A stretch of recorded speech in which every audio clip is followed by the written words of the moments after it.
আমি বারংবার বলি যে ফলের আশা করবেন না। তাও মানুষ কোথাও না কোথাও নিজের কর্মের বদলে কোনো না কোনো ফলের আশা অবশ্যই রাখেন।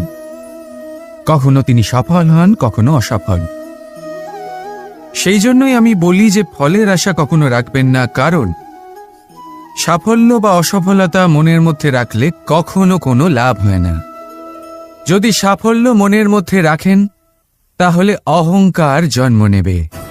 যদি অসফলতা মনের মধ্যে রাখেন তাহলে এক হীনমন্যতায় আপনি ভুগবেন, যা দিয়ে কোনো শুভকর্ম হবে না। সেই জন্য শুধুই কর্ম করে যান, কর্মেই মগ্ন থাকুন। আর আসুন আমার সাথে ভালোবেসে বলুন, রাধা রাধা। জীবনের এই পথে এগোতে এগোতে আমরা কোথাও থেমে যাই। আমরা জানি না কেন। আমরা চেষ্টা করি যেন আমরা সামনে এগোতে পারি, কিন্তু এরকম হয় না। কি কারণ হতে পারে এর? আসুন আমি আপনাকে বোঝাই। মনে করুন আপনি কোনো রাস্তায় হাঁটছেন, আপনার পা মুচকে গেল, আপনি পায়ে আঘাত পেলেন। এখন এই আঘাত যদি আপনাকে পথ চলতে বাধা দেয় তখন আপনি থেমে যান। যদি আপনার ভাবনা চিন্তা ক্ষুদ্র হয় তাহলে আপনি জীবনে কখনোই এগোতে পারবেন না। ভেঙে যাওয়া কলম দিয়ে আপনি কখনো চিঠি লিখতে পারবেন না। ঠিক সেইভাবেই যদি আপনার মনে অন্যের জন্য হিংসা থাকে তাহলে আপনি আপনার নিজের ভাগ্য লিখতেই পারবেন না। কাজের প্রতি আলস্য আপনাকে কখনো ধনী হতে দেবেই না, আর ধনের প্রতি লোভ তা আপনাকে কখনো মহান হতে দেবে না। ছোট একটা কথা, কিন্তু এ হলো অত্যন্ত গুরুত্বপূর্ণ। ভাবনা চিন্তা অবশ্যই করুন, আর বোঝার চেষ্টা করুন সেটা যা আপনি বুঝতে চান। হতে পারে আপনি এমন কোনো পথ খুঁজে পেলেন যার ফলে আপনি কোনো খারাপ পথে যেতে যেতে থেমে গেলেন, বা আপনি এমন কোনো অর্থ খুঁজে পেলেন যা আপনাকে মহান হবার পথে অগ্রসর করে দিল। রাধা রাধা।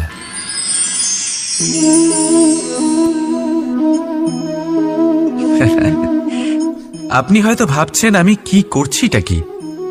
আজ আমি ভাবলাম যে রান্না করতে একটু সাহায্যই করে দিই, তাই চাল বেছে দিচ্ছিলাম। ভেবেছিলাম এই কাজটা অত্যন্ত কঠিন হবে, না, সহস্র ভালো চালের মধ্যে থেকে দুটো কাকুর বাছা শুধুমাত্র অভ্যেসের ব্যাপার। বাস্তবে কঠিন কাজ আর শিল্পকলা সেটাই যেখানে কয়েক হাজার কাকরের মধ্যে থেকে একটা রত্ন বের করতে হয়। এবারের সারমর্ম কি হতে পারে? সারমর্ম হলো এটাই, বড় তিনি হন না যিনি মানুষের মধ্যে খামতি বের করেন। মাহাত্ম্য তাতেই, শ্রেষ্ঠত্ব তাতেই, যা অন্যের ভেতরে থাকা ভালো গুণগুলি বের করে তার সম্মুখে, এই সংসারের সম্মুখে প্রস্তুত করতে পারেন।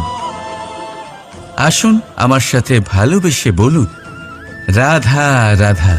কোনো ব্যক্তির নির্মাণ হয় কিভাবে?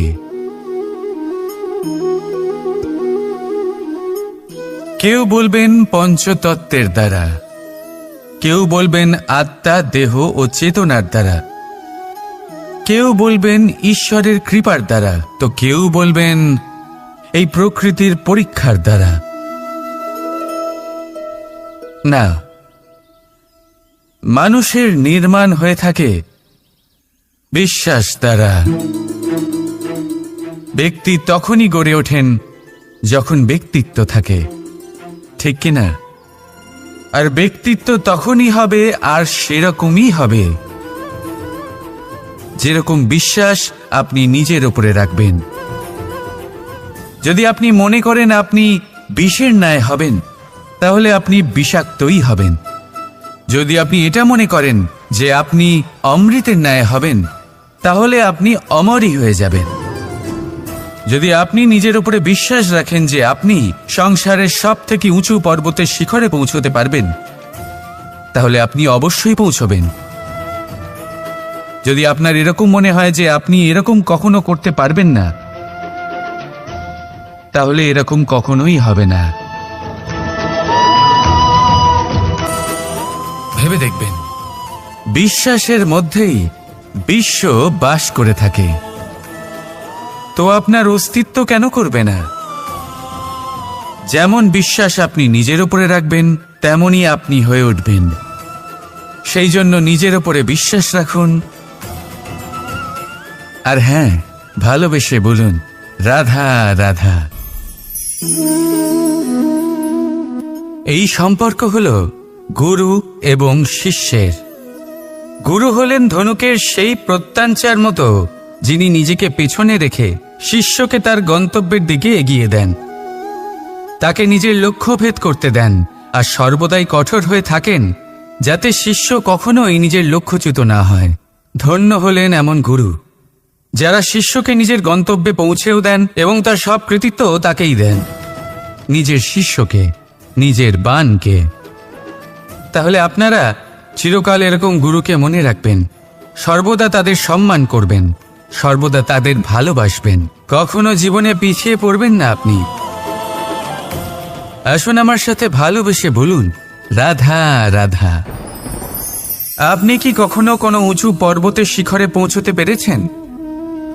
যদি পৌঁছে থাকেন বা যদি আপনি কোনো উঁচু পর্বতের শিখরে যান, তাহলে ভালো করে দেখবেন, আপনি যত উঁচুতে অগ্রসর হতে থাকবেন, আস্তে আস্তে সমস্ত বনস্পতি বিলুপ্ত হতে থাকে। তারপরে সমস্ত গাছপালা, পশু পাখি সব বিলুপ্ত হতে থাকে। শেষ পর্যন্ত সেই শিখরে থেকে যায় শুধুমাত্র শান্তি, নীরবতা।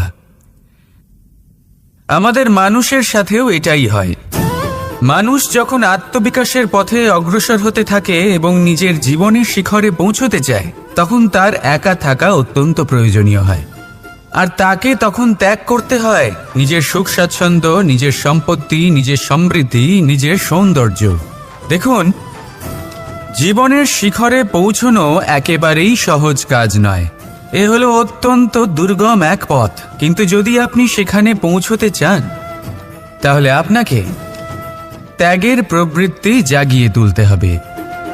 ত্যাগ কি সেটা জানতে হবে, কারণ ত্যাগের ফলেই মনে শান্তি আসে, আর সেই শান্তির ফলে মনে উৎপন্ন হয় প্রেম। আর এই প্রেমই হলো জীবনের অন্তিম লক্ষ্য। তাহলে আসুন আমার সাথে ভালোবেসে বলুন, রাধা রাধা।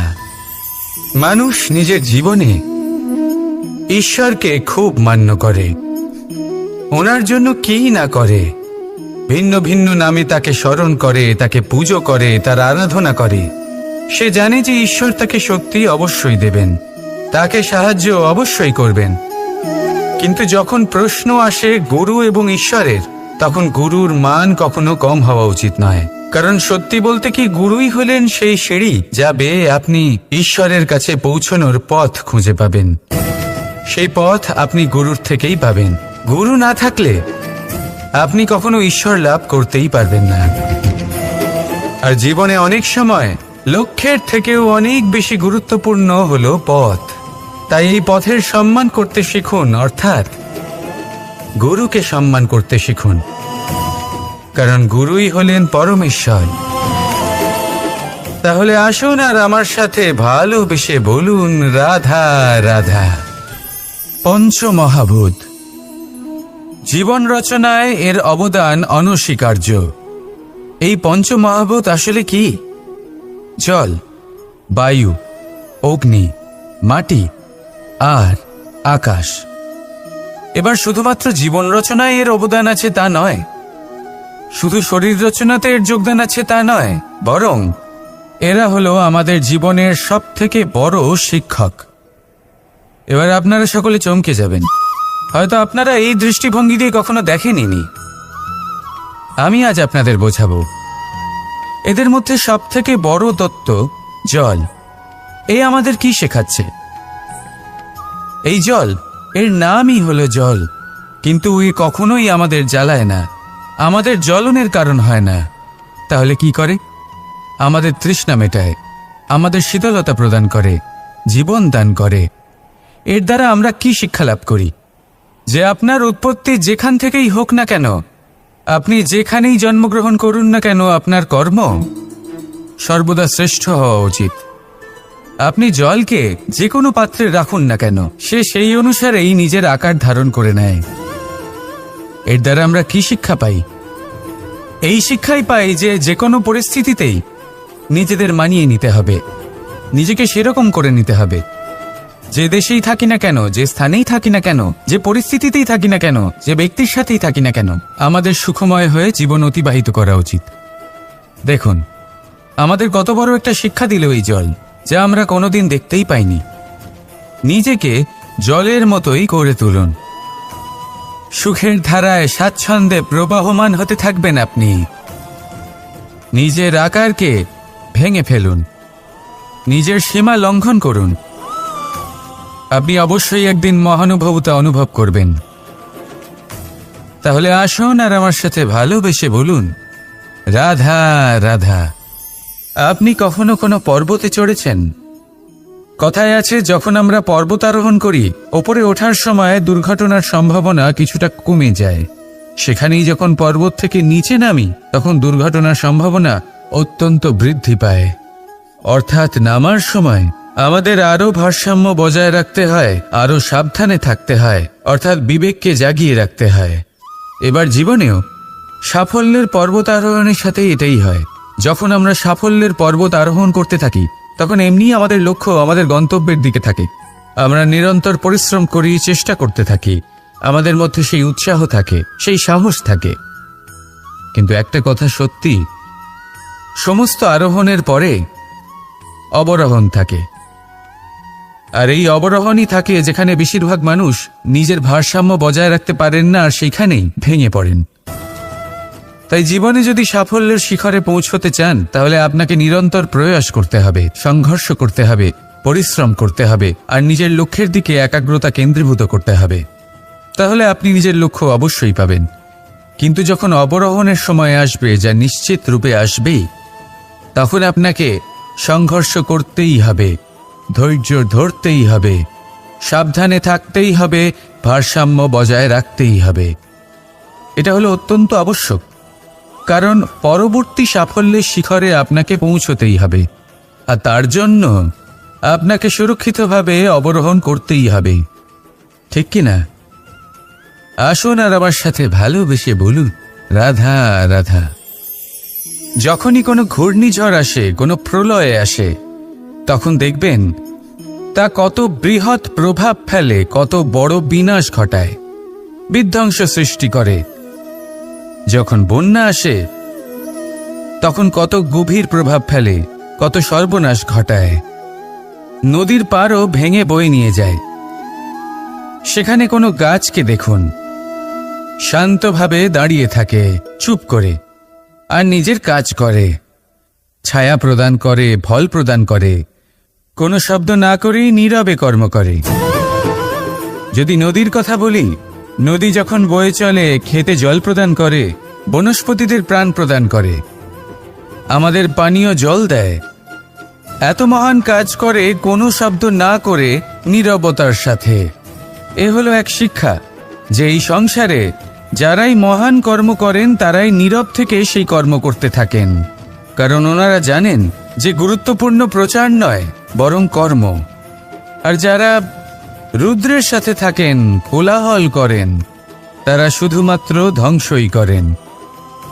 এবার আপনি মৌন থেকে শুধুমাত্র কর্ম করে মহান হতে চান, নাকি রুদ্রের সাথে থেকে বিধ্বংস ঘটাতে চান? সিদ্ধান্ত আপনারই। আসুন আর আমার সাথে ভালোবেসে বলুন, রাধা রাধা। মন্থন। আমরা সবাই এটাই জানি যে অমৃত পাওয়ার জন্য সমুদ্র মন্থন করা হয়েছিল, কিন্তু এর পিছনে যে মহান উদ্দেশ্য ছিল, তা বেশিরভাগ লোকই বোঝে না। আজ সেই মহান উদ্দেশ্য আমি আপনাদের বুঝিয়ে বলছি। আমাদের জীবনে এই অমৃত লাভ করার জন্য পথপ্রদর্শক হয় মন্থন। তারপরে আমরা করি প্রতিজ্ঞা, তারপর নিই প্রস্তুতি, যেটা দেবতারা আর অসুরেরা একসাথে করেছিলেন। তারপর আমরা করি চেষ্টা। বাসুকীর মুখ থেকে বিষশ্বাস নির্গত হওয়া এটা প্রারম্ভিক বাধা হয়ে দাঁড়িয়েছিল। তবুও আমাদের লক্ষ্য দৃঢ় ছিল। যদিও সমুদ্র মন্থন থেকে হলাহল উঠে এলো, আমরা ভয় পাইনি, আমরা সেটার মোকাবিলা করলাম। ঠিক সেই পথেই যখন আমরা অনেক অমূল্য রত্ন পেলাম, নক্ষত্র পেলাম, সেটার প্রতি আকর্ষিত না হয়ে অমৃত লাভ করার পরেই আমরা শান্ত হলাম। এইভাবে যদি আপনি নিজের জীবনে প্রতিজ্ঞা, প্রস্তুতি, চেষ্টা, দৃঢ় নিশ্চয়, অটল থাকা আর আকর্ষণ থেকে বিরত থাকেন, যদি এইসব গুণ আপনার ভেতরে একত্রিত করে নেন, তাহলে আপনিও আপনার জীবনের অমৃত অবশ্যই লাভ করবেন। রাধা রাধা। চিন্তা। সবাই বলে চিন্তা করা উচিত নয়, কিন্তু চিন্তা সবাই করে। যিনি বৃদ্ধ ব্যক্তি হন, তিনি নিজের অতীতের সাথে বর্তমানের তুলনা করে চিন্তিত থাকেন। একজন যুবক ব্যক্তি ভবিষ্যতের বিষয় চিন্তা করে, নিজের লক্ষ্য কিভাবে পূরণ করা যায় সেই চিন্তায় মগ্ন থাকে। শুধু একজন বালকের না তো তার ভবিষ্যতের চিন্তা থাকে আর না অতীতের দুঃখ থাকে। আর এরকম কেন? কারণ সে শুধুমাত্র বর্তমান নিয়ে ভাবে, আর তাই সে সব থেকে বেশি সুখী। তাই মনে রাখবেন, যদি আপনি আপনার বর্তমানের বিষয়ে ভাবেন, তাতে বাঁচেন, সেটাকে ঠিক রাখেন এবং সেটাকে আরো ভালো করে তোলেন, তাহলে আপনার অতীত আর আপনার ভবিষ্যৎ আপনা থেকেই ঠিক হয়ে যাবে। আসুন আমার সাথে ভালোবেসে বলুন, রাধা রাধা। সংসারে সব থেকে বড়, সব থেকে মহান কোন প্রাণী? এবার আপনাদের মধ্যে কেউ বলবে মানুষ, কেউ বলবে সিংহ, আর কেউ বলবে হস্তি। কিন্তু না, সংসারে সবচেয়ে মহান প্রাণী হলো বৃক্ষ। সেই বৃক্ষ যা আমাদের আহার করতে ফল দেয়, বাঁচার জন্য প্রাণ বায়ু দেয়, গরমে শীতল ছায়া দেয়, আর শুকিয়ে যাওয়ার পরও আমাদের জ্বালানোর জন্য কাঠ দিয়ে যায়। এবার আপনারা হয়তো ভাবছেন, আমি হঠাৎ বৃক্ষের গুণগান কেন গেয়ে চলেছি? আমার বলার উদ্দেশ্য ওই বৃক্ষের অনেক গভীরে, সেই বীজকে নিয়ে, যা আপনাকে না ফল দেয়, না ছায়া, আর না কাঠ। শুধু ভিজে মাটির নিচে সে লড়াই করতে থাকে, অঙ্কুরিত হয় মাটির নিচে একটি বৃক্ষকে আকার দেওয়ার জন্য। প্রদীপ কি? সাধারণ একটা মাটির পাত্র, কিন্তু জলবায়ু নিয়ে সে যখন জ্বলে, সমস্ত সংসারকে সে পথ দেখাতে থাকে, মহান হয়ে যায়। এবার বুঝলেন? যদি মহান হতে হয় তাহলে কিছু করে দেখাতে হবে। কোনো তফাৎ হয় না যে আপনি ছোট না আপনি বড়। কিছু করলে তবেই কিছু হবে। আপনি চলা শুরু করুন, কোথাও না কোথাও তো পৌঁছবেন। নিশ্চল বসে থাকলে কখনো কিচ্ছু হবে না। মনে রাখবেন, কিছু আরম্ভ করতে গেলে মহান হওয়ার একেবারেই প্রয়োজন পড়ে না, কিন্তু মহান হতে গেলে কিছু আরম্ভ করা অতি আবশ্যক। রাধা রাধা। একটা শব্দ আছে যেটা আমরা মাঝে মাঝে অথবা অনেকবার শুনতে পাই, স্বার্থ। ওই ব্যক্তি স্বার্থপর, সে স্বার্থের জন্য খারাপ কাজ করে ফেলেছে, ইত্যাদি ইত্যাদি। সত্যি কথা বলতে কি, সংসার স্বার্থকে পাপ ভাবতে শুরু করেছে। কিন্তু স্বার্থ কি সত্যি ক্ষতিকর? না। স্বার্থ কথাটা এসেছে স্ব থেকে, অর্থাৎ স্বয়ং থেকে। মানে যে কর্মে শুধু স্বয়ংয়ের অর্থ আছে, শুধু স্বয়ংয়ের কোনো লাভ আছে, সেটাই স্বার্থ। এবার প্রশ্ন এটাই হলো যে আপনার স্বটা কি? যদি আপনার সতে কেবল আপনি থাকেন তাহলে আপনি অবশ্যই স্বার্থপর। যদি আপনার সতে পরিবার থাকে তাহলে আপনি পারিবারিক। যদি আপনার সতে অন্য লোক থাকে তাহলে আপনি পরোপকারী। আর যদি আপনার সতে এই সংসার থাকে তাহলে আপনি পরমার্থী। তাহলে নিজের স্বার্থ থেকে দূরে যাবেন না, সেটার বিস্তার করুন। নিজের অস্তিত্বের বিস্তার করলে এই স্বার্থ নিজেই পরমার্থে পরিণত হবে। রাধা রাধা। আমি আপনাদের বলেছিলাম যে সংসারের সবথেকে বড় অস্ত্র আর সবথেকে বড় সম্বল হলো বন্ধুত্ব। কিন্তু এই বন্ধুত্ব কেমন হওয়া উচিত? বন্ধুত্ব হওয়া উচিত দুধে মেশানো জলের মতো। কিভাবে? দুধে যখন জল মেশানো হয় তখন সেই জল নিজেই দুধে পরিণত হয়। এবার ভাবুন, দুধের সাথে বন্ধুত্ব করে জলের গুরুত্ব কেমন বেড়ে গেল। তবে এখানেই কিন্তু এই গল্পের শেষ নয়। যখন দুধকে গরম করা হয় তখন জল নিজের বন্ধুত্ব পালন করে। জল নিজে আগে সেটার তাপ নেয়, নিজের অস্তিত্বকে বাষ্পে রূপান্তরিত করে আর দুধকে বাঁচিয়ে নেয়। আর তারপর জল বাষ্প হয়ে গেলে দুধ ফুটতে থাকে, সে পাত্র থেকে বেরিয়ে উপচে পড়ে। আর শান্ত তখনই হয় যখন তাতে আবার জল মেশানো হয়। অর্থাৎ বন্ধুত্ব সেটাই যা বন্ধুর অস্তিত্বকে বিস্তার করে। বন্ধুত্ব সেটাই যা বন্ধুর জন্য নিজের অস্তিত্ব জ্বালিয়ে দেয়। বন্ধুত্ব সেটাই যাতে সুখ আর দুঃখ দুটোই বন্ধুত্বের সাথে যুক্ত। তাহলে এমন বন্ধুত্ব করো যার সামনে কুবেরের ধনও কম পড়ে যায়। রাধা রাধা। ভুল আর মানুষ, এই দুইয়ের সম্পর্ক অবিচ্ছেদ্য। যেমন ডানা আর পক্ষী, যেমন ধারা আর নদী। যদি ভুল মানুষের স্বভাবের এক গুরুত্বপূর্ণ অংশ হয় তাহলে ভাবুন, এতে লজ্জা কিসের? এতে লজ্জিত হওয়ার কিছু নেই। সেইভাবে দেখতে গেলে ভুল আমাদের নিজেকে আরো উন্নত করার সুযোগ দেয়, নিজেকে আরো ভালো প্রদর্শন করার প্রেরণা দেয়। এখন আপনাদের মধ্যে কেউ এর সাথে সহমত নাও হতে পারেন, কেননা অনেকের দৃষ্টিতে ভুল দোষের জন্ম দেয়। দোষ অপরাধের, আর অপরাধের কোনো ক্ষমা নেই, শাস্তি পাওয়া উচিত। কিন্তু আপনি কি কখনো ভেবেছেন এরকম কেন হয়?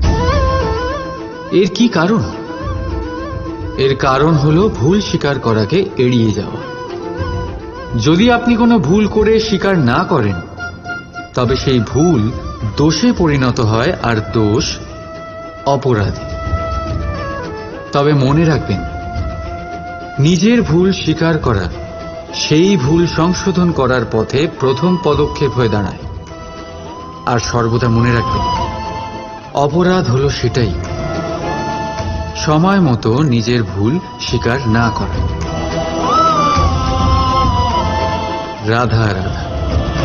ধর্মরথের 4টি অশ্ব চালানোর জন্য যিনি সারথি হবেন তার যে 4টি গুণ থাকা প্রয়োজন, সেই সমস্ত গুণ অর্জুনের মধ্যে উপস্থিত রয়েছে। কর্মের শক্তি রয়েছে, ধর্মের প্রতি আসক্তি রয়েছে, জ্ঞানের অভিব্যক্তি রয়েছে এবং সমর্পণের ভক্তি রয়েছে। নিশ্চিত রূপে ধর্মরথে সারথি হবার জন্য অর্জুনই সব থেকে যোগ্য। আর ও শুধুমাত্র দ্রৌপদীর স্বামীই হবে না, ইতিহাসে কুরুবংশের রাজকুমার বা ইন্দ্রপুত্রের নামেই শুধু পরিচিত হবে না, বরং অর্জুনই স্বয়ং ইতিহাস রচনা করবে। অর্জুনই হবে কৃষ্ণ সারথি। যত্র যোগেশ্বর কৃষ্ণ তত্র পার্থ ধনুর্ধর। তাহলে আসুন আর আমার সাথে ভালোবেসে বলুন, রাধা রাধা।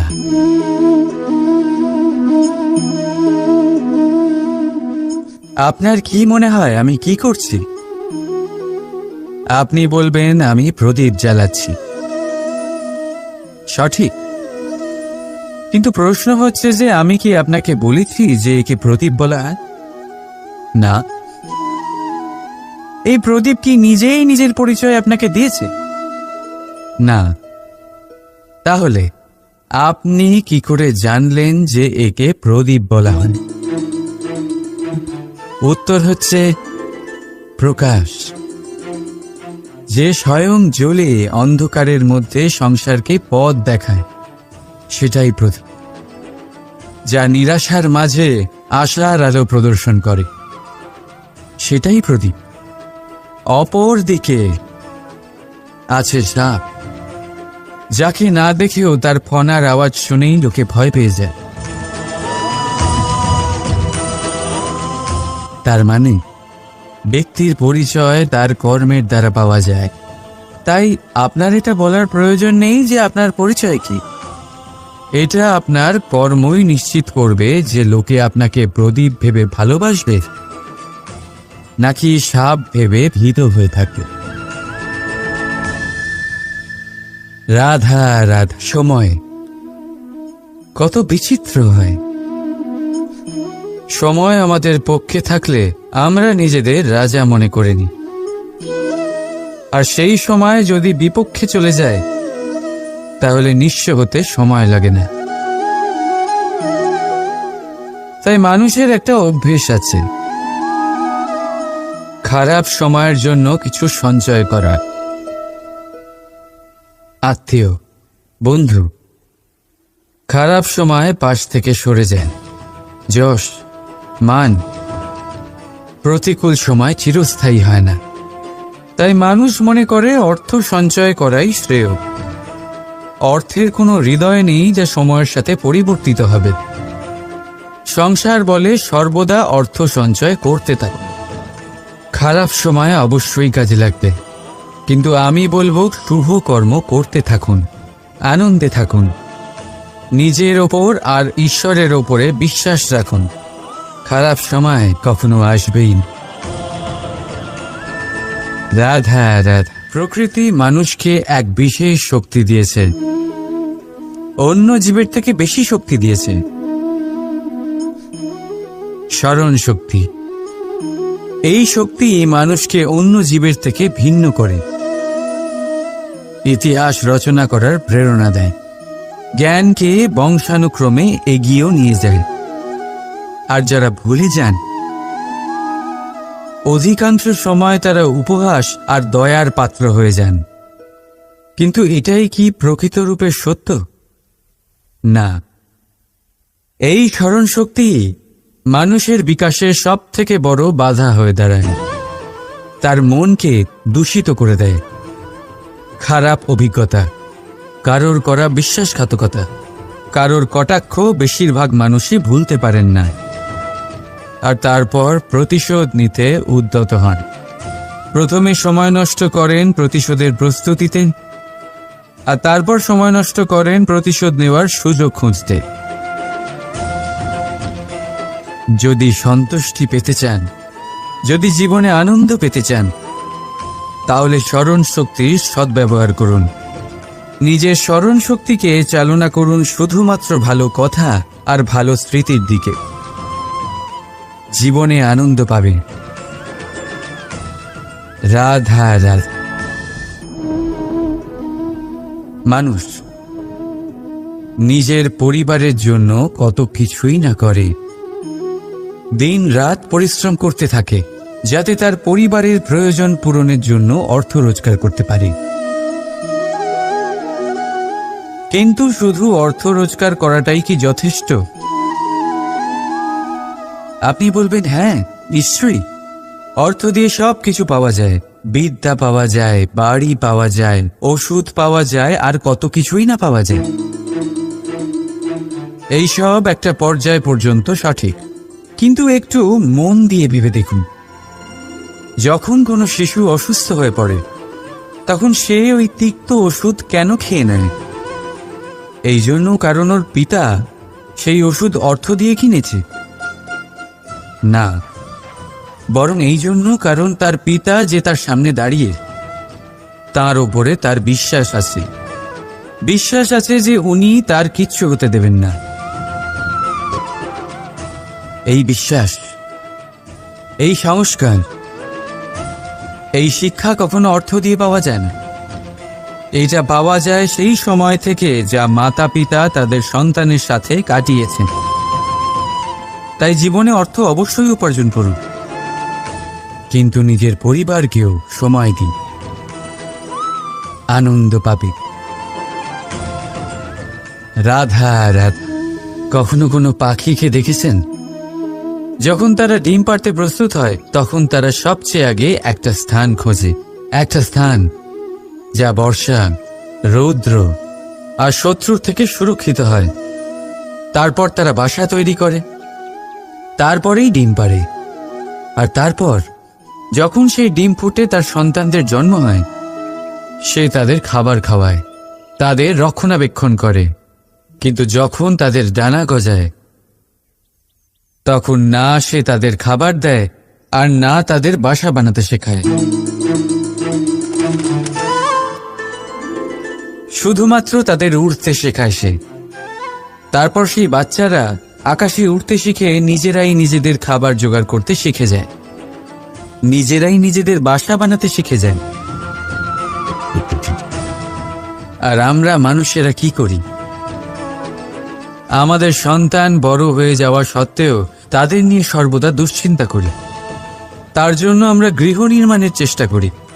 নিজের সন্তানকে আরো শক্তিশালী করে গড়ে তোলার বদলে তাকে আমরা দুর্বল করে দিই। জীবনে সেটাই করুন যা একটা পাখি করে।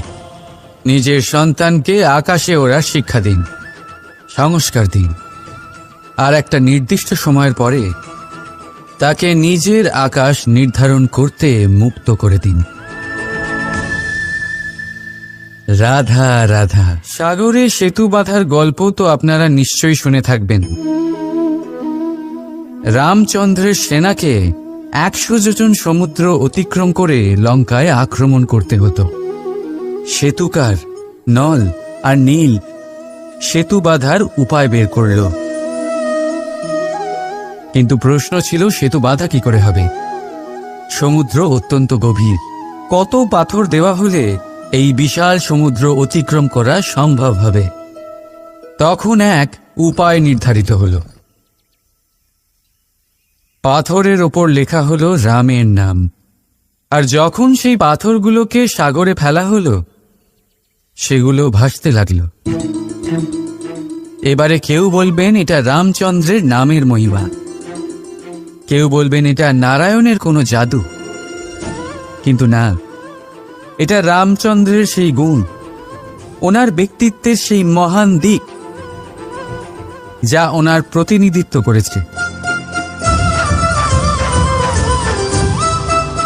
তাই সেই পাথরও সাগরে ভেসে ওঠে।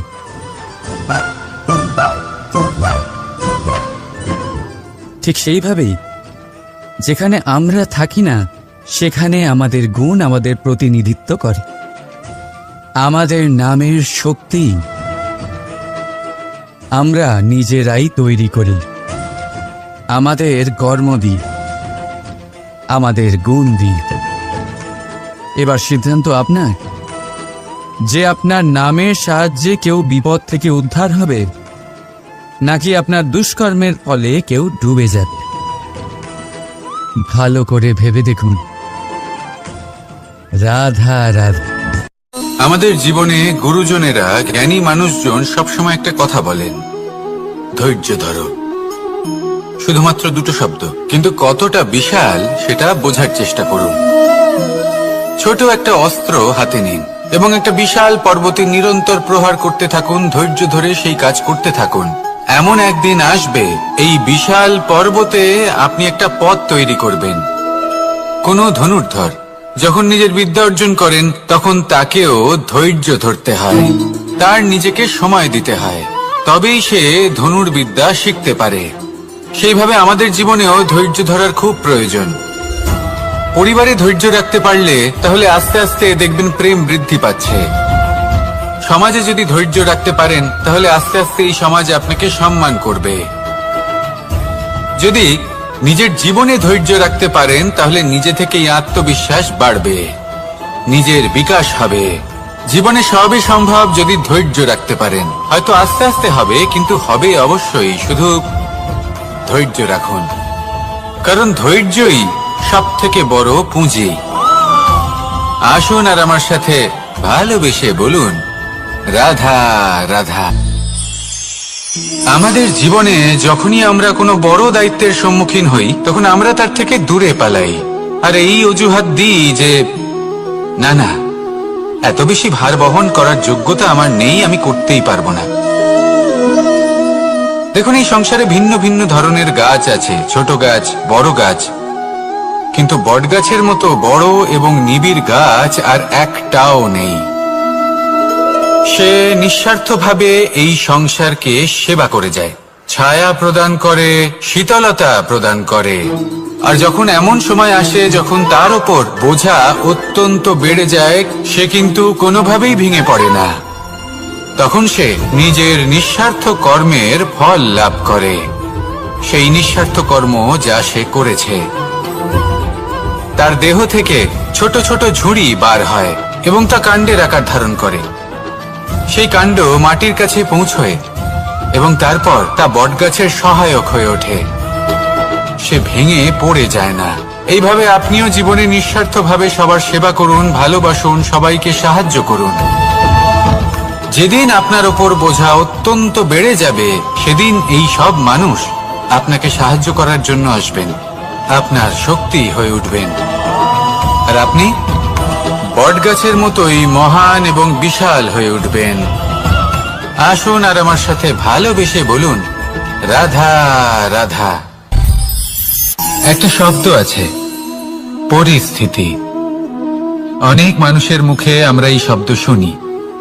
জীবনে যখন অসফল হই, দুঃখ আসে, সংকট আসে, কোনো বিপদ ঘনিয়ে আসে, তখন সমস্ত দোষ আমরা পরিস্থিতির ওপর চাপিয়ে দিই। আর দেখতে গেলে কোথাও না কোথাও ঠিকই করি।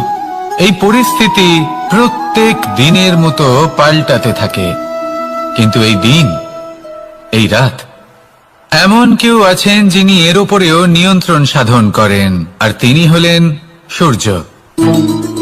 ঠিক সেই রকমই আমাদের জীবনেও সূর্য হলো এই মন। যদি এই মনের উপর আমরা নিয়ন্ত্রণ করতে পারি, তাহলে আমরা জীবনকেও নিয়ন্ত্রণ করতে পারবো। প্রথমে এই মনের রাজা হয়ে উঠতে হবে। তাই মনে রাখবেন, যদি মন দুর্বল হয়, তাহলে পরিস্থিতি আমাদের সমস্যা বলে মনে হবে। এই মন যদি স্থির হয়, পরিস্থিতি প্রতিস্পর্ধা বলে মনে হবে। আর এই মন যদি শক্তিশালী হয়ে ওঠে, তাহলে যে কোনো পরিস্থিতি আপনার কাছে একটা সুযোগ মাত্র, এমন এক সুযোগ যাতে অগ্রসর হয়ে আপনি মহান হয়ে উঠতে পারেন। এই মনের শক্তির বৃদ্ধি ঘটান, মহান হয়ে উঠুন, আর আমার সাথে ভালোবেসে বলুন, রাধা রাধা। খুব সুন্দর একটা কাহিনী আছে। একবার এক ব্যক্তি নিজের অসফলতার জন্য ত্রস্ত হয়ে সময় দেবতার তপস্যা করতে বসলেন। উনি তপস্যা করলেন এবং সময় দেবতা প্রসন্ন হলেন, মানুষের রূপ ধারণ করে ওনার সামনে প্রকট হলেন। এবার সেই ব্যক্তি ওনাকে জিজ্ঞেস করলেন যে কি এমন আছে যার জন্য আপনি বারবার জয়ী হন আর আমি চিরকাল পরাজিত হয়ে থাকি? কেন এত পরিশ্রম করা সত্ত্বেও আমি সাফল্য লাভ করতে পারি না? তখন সময় দেবতা উত্তর দিলেন যে দিন হোক বা রাত, ঝড় হোক বা ভূমিকম্প, রোদ হোক বা বৃষ্টি হোক, সময়ের সূত্রপাত হোক বা প্রলয়, আমি থামি না, আমি চলতেই থাকি। আর সেই জন্য যিনি থেমে যান তিনি পরাজিত হন আর আমি জয়ী হই।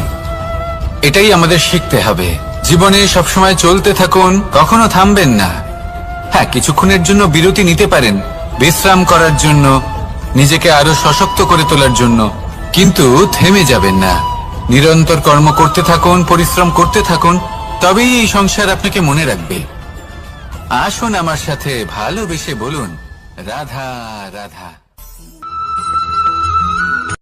আমাদের জীবনে 7 ধরনের সুখ আছে, আর সেগুলো লাভ করার জন্য আমরা অত্যন্ত প্রচেষ্টা করি। কিন্তু কোনো প্রচেষ্টা করার পূর্বে তা কিভাবে করব সেটা বোঝা খুব প্রয়োজন, আর সেখানেই আমরা ভুল করে থাকি।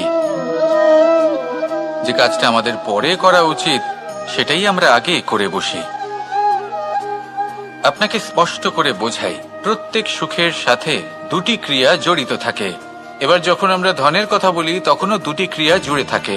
প্রথম ক্রিয়া হলো ধন অর্জন করা, দ্বিতীয় ক্রিয়া হলো ধনের ব্যবহার করা।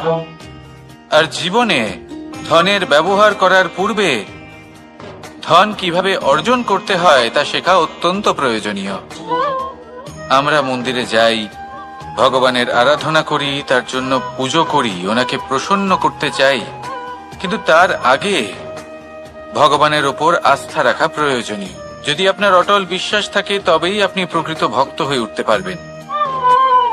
এবার যদি আপনি বক্তা হয়ে থাকেন, শ্রেষ্ঠ বক্তা হতে চান, এই সংসারের সামনে নিজের বক্তব্য রাখতে চান, তাহলে কথা বলার পূর্বে কথা শুনতে শিখুন। তবেই আপনি একজন শ্রেষ্ঠ বক্তা হয়ে উঠতে পারবেন। জীবনে সম্পর্ক স্থাপন করার আগে সম্পর্ক বজায় রাখতে শিখুন। তবেই আপনি একজন প্রকৃত সাথী হয়ে উঠবেন। জীবনে পরাজয় মানার পূর্বে বিজয়ী হওয়ার চেষ্টা কিভাবে করতে হয় সেটা শিখুন। তবেই আপনি একজন নিপুণ ব্যক্তি হয়ে উঠবেন। অন্তিম এবং সবথেকে গুরুত্বপূর্ণ কথা, জীবনে ভালোবাসা লাভ করার পূর্বে ভালোবাসা প্রদান করতে শিখুন। তবেই আপনি একজন প্রকৃত প্রেমী হয়ে উঠবেন। আসুন আমার সাথে ভালোবেসে বলুন, রাধা রাধা।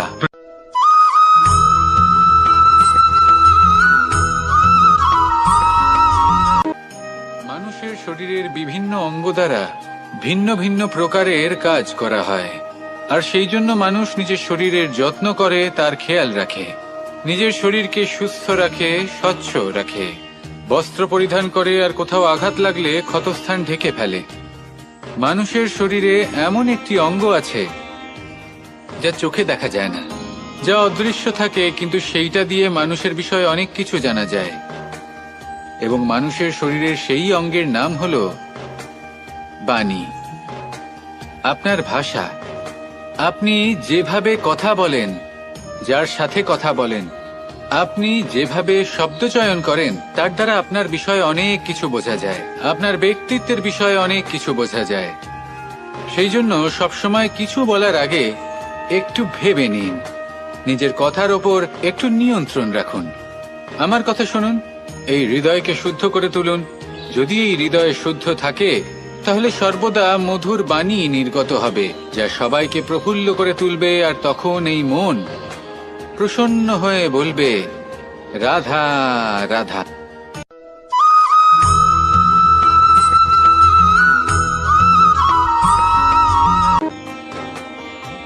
কেউ আমাকে মাখন চোর বলেন, কেউ বা আমাকে মুরলী মনোহর বলেন, কেউ আমাকে যুদ্ধ বিমুখ বলেন, কেউ বা আমাকে সুদর্শনধারী বলেন, কিন্তু আমি আসলে কে? আসুন, আজ আমি আপনাকে আমার আসল পরিচয় জানাবো। বাড়িতে সুস্বাদু মাখন থাকা সত্ত্বেও গোপীদের কাছে সুমধুর ভালোবাসাপূর্ণ বকুনি খাওয়া যে ভালোবাসে, সেই হলো কৃষ্ণ। আঙুলে সুদর্শন চক্র থাকা সত্ত্বেও যে রথের লাগাম ধরে থাকবে সেই সিদ্ধান্ত নিয়েছে, সেই হলো কৃষ্ণ। দ্বারকার মতো অনন্য রাজমহল থাকা সত্ত্বেও সুদামার মতো সখা যার অত্যন্ত প্রিয়, সেই হলো কৃষ্ণ। যদি আপনার মনে প্রেম থাকে, আপনি প্রেম বিতরণ করেন, সবাইকে ভালোবাসেন, এবং ভালোবাসা রক্ষার খাতিরে শস্ত্র হাতে নিতেও আপনি সক্ষম থাকেন, তাহলে আপনি হলেন কৃষ্ণ। আসুন আমার সাথে ভালোবেসে বলুন, রাধা রাধা।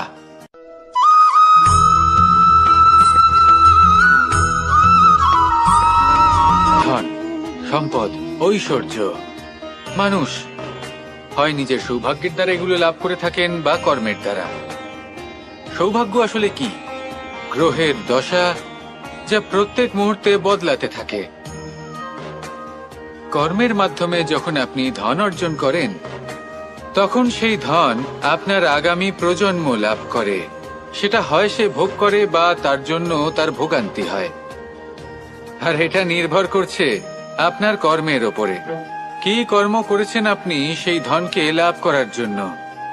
যদি আপনি সৎ পথে চলেন নিষ্ঠা ভরে আপনি কর্ম করে থাকেন এবং তার ফলে আপনি ধন অর্জন করে থাকেন, তাহলে আপনার আগামী প্রজন্ম সেটা ভোগ করবে, সেটা প্রয়োগ করবে নিজের বিকাশের জন্য। কিন্তু যদি আপনি কুকর্ম করে থাকেন, কোন রকম ছলনা করে থাকেন এই ধন লাভ করার জন্য, তাহলে 100% আপনার আগামী প্রজন্মকে এর জন্য ভুগতেই হবে। তাহলে আপনি কি চাইবেন, যে আপনার আগামী প্রজন্ম সুখ ভোগ করবে নাকি আপনার কুকর্মের পরিণাম ভোগ করবে? নির্বাচন আপনারই। আসুন আমার সাথে ভালোবেসে বলুন, রাধা রাধা।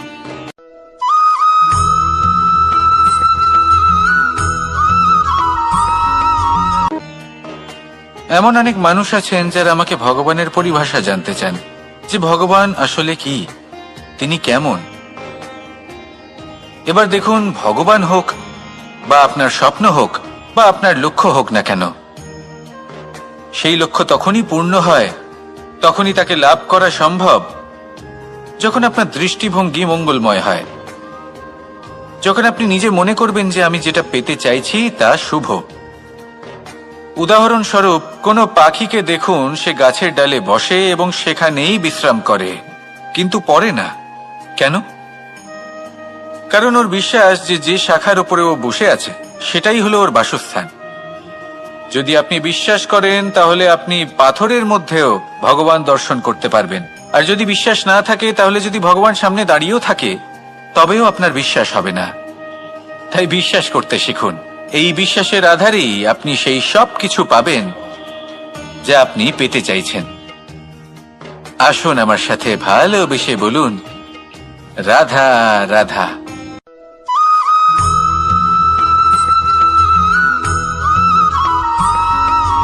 মাতা পিতার মনে সবসময় এই বাসনা বাস করে যে ওনাদের সন্তানের যেন মঙ্গল হয়।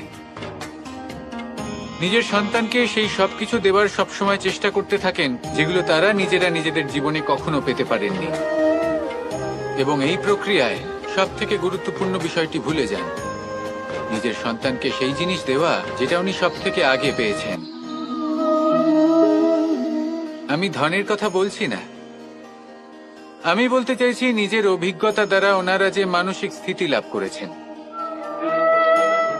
ওনারা যে মর্যাদা লাভ করেছেন, যে শিক্ষা ওনারা লাভ করেছেন, সবার আগে নিজের সন্তানকে সেটা দেওয়া প্রয়োজন। সেটা যদি নিজের সন্তানকে দিতে পারেন, তাহলে এই সন্তান জীবনে তার পথে এগোতেও পারবে, ধন অর্জনও করতে পারবে এবং শক্তিশালী অনুভবও করতে পারবে। সেই জন্য সন্তানকে সবার আগে সেটা দান করুন যেটা সব থেকে বেশি মূল্যবান। সেটা দিন যেটা আপনি সবার আগে লাভ করেছেন। আসুন আমার সাথে ভালোবেসে বলুন, রাধা রাধা। কখনো কখনো আমরা খুব ব্যথিত হয়ে পড়ি। আমরা নিজেদের পরিবারের জন্য এত কিছু করি আর তারা আমাদের দেখলেই ভয়ভীত হয়ে পড়ে, আমাদের দেখলে বিরক্ত হয়। কখনো নিজেদের সন্তানকে বিকাশের পথে অগ্রসর করার জন্য আমরা তাদের উপর একটু জোর দিই যাতে তারা পরিশ্রম করে, কিন্তু সেই সন্তান আমাদের উপর বিরক্ত হয়ে পড়ে। কখনো সন্তানকে সঠিক শিক্ষা দেওয়ার জন্য আমরা তাদের কিছু সীমা নির্ধারিত করি, তখন সেই সন্তানের চোখে নিজেদের জন্য আমরা ঘৃণা দেখতে পাই। মানুষ কেন ব্যথিত হবে না? দেখুন, যখন সূচের দ্বারা আপনি বস্ত্র সেলাই করেন, তখন সূচের আঘাত সেই বস্তুকে সহ্য করতে হয়, কিন্তু তাতে সেই সূচ বা আপনার উদ্দেশ্যে কোনো প্রভাব পড়া উচিত নয়, কারণ আপনি তো আপনার কর্ম করছেন, আর তাও পূর্ণ নিষ্ঠা ভরে, এবং অবশেষে আপনার উদ্দেশ্য শুভ প্রমাণিত হবে। তাই কেউ বিরক্ত হচ্ছে বলে বা কারোর চোখে নিজের প্রতি ঘৃণা দেখার ভয় কখনো পিছিয়ে যাবেন না। কষ্ট না করে বিকাশ সম্ভব নয়। কর্ম করতে থাকুন, সব কিছু শুভ হবে। আসুন আমার সাথে ভালোবেসে বলুন, রাধা রাধা।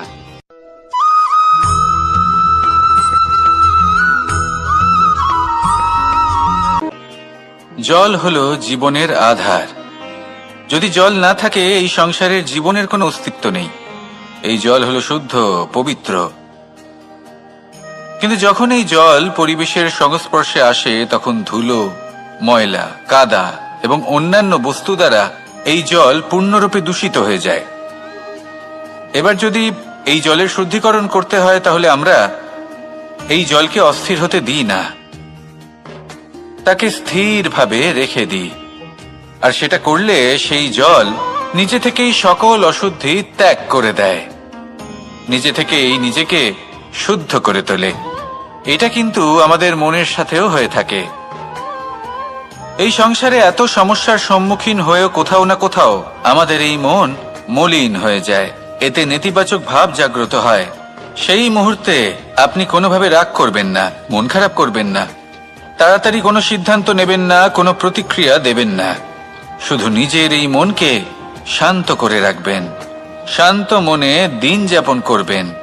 যদি এটা করেন তাহলে আপনি নিজে থেকেই বুঝতে পারবেন যে কি কি অশুভ ভাব আপনার মধ্যে জাগ্রত হয়েছে আর কি কি শুভ চেতনা আপনাকে জাগ্রত করতে হবে। আপনি নিজে থেকেই এমন পথ খুঁজে পাবেন যার দ্বারা এই অশুদ্ধি আপনি ত্যাগ করতে পারবেন। আসুন আমার সাথে ভালোবেসে বলুন, রাধা রাধা।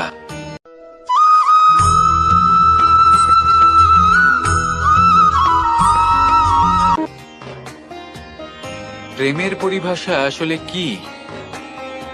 ভিন্ন ভিন্ন ধরনের ব্যক্তি, ভিন্ন ভিন্ন ধরনের প্রেমী, আলোচক বিভিন্ন ধরনের পরিভাষা প্রদান করেন এই প্রেম নিয়ে। কিন্তু প্রত্যেকের মনেই কখনো কখনো এই প্রশ্ন এসেছে, এই ভালোবাসা আসলে কি? নিজের প্রিয়তমকে জয় করাই কি প্রেম? চার হাত এক হয়ে যাবার নামই কি প্রেম? নিজের আবেগ ব্যক্ত করাই কি ভালোবাসা? না, প্রেমের অর্থ কাউকে লাভ করা নয়, বরং তার মাঝে বিলীন হয়ে যাওয়া। যদি কারোর হাত ধরে থাকি তাহলে আজীবন তার সাথে পথ চলা হলো প্রেম। প্রেম শুধুমাত্র সেটা নয় যা প্রেমী আর প্রেমিকার কেশদামে মালা বেঁধে দেয়। মাতা পিতার জন্য দিনরাত পরিশ্রম করা, নিজের পরিবারের জন্য দিনরাত পরিশ্রম করা, সেটাও প্রেম। নিজের বন্ধুদের জন্য, আপনজনের জন্য সবকিছু উজাড় করে দেওয়ার নাম হলো ভালোবাসা। নিজের মাতৃভূমির জন্য সাহসের সাথে লড়াই করা এবং আনন্দে নিজের জীবন ত্যাগ করে দেওয়াও কিন্তু প্রেমের নামান্তর। সেই জন্য যারা বুদ্ধিমান ব্যক্তি তারা কখনো প্রেমের পরিভাষা খুঁজতে চান না, কারণ তারা জানেন যে এই প্রেম কতটা বিশাল। তারা জানেন যে এই প্রেম হলো এক বিশাল সাগর যাকে নিজের মুঠোয় ধরে রাখা যায় না। সেই জন্য এই প্রেমের সাগরে ডুবে যান এবং সকলকে ভালোবাসতে শিখুন।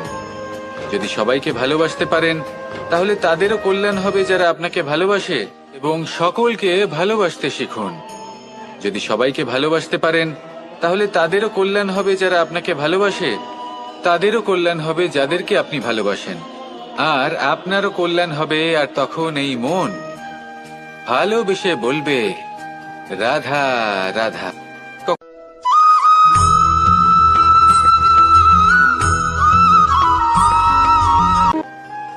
যদি আপনি নিজের জীবনে প্রকৃত বন্ধু নির্বাচন করতে চান তাহলে তার আগে দর্পণ আর ছায়া এই দুইয়ের বিশেষত্বর বিষয়ে জানাটা অত্যন্ত প্রয়োজনীয়। দর্পণ কি করে থাকে?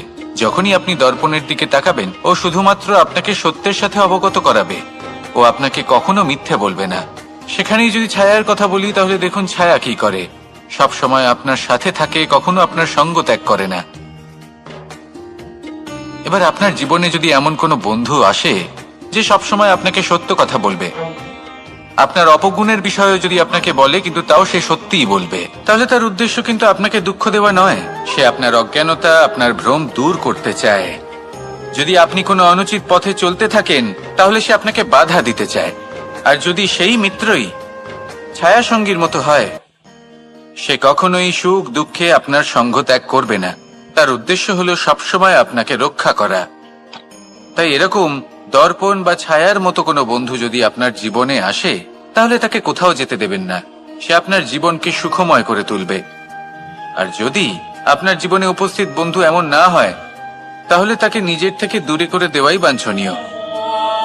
তাহলে দর্পণ আর ছায়ার মতো প্রকৃত এবং ভালো বন্ধুকে নিজের জীবনে স্থান দিন আর আমার সাথে ভালোবেসে বলুন, রাধা রাধা।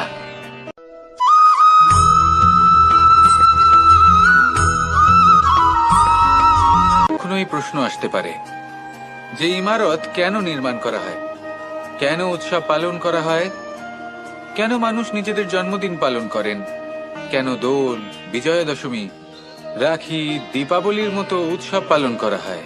যদি এগুলো পালন না করা হয় তাতে কি যায় আসে?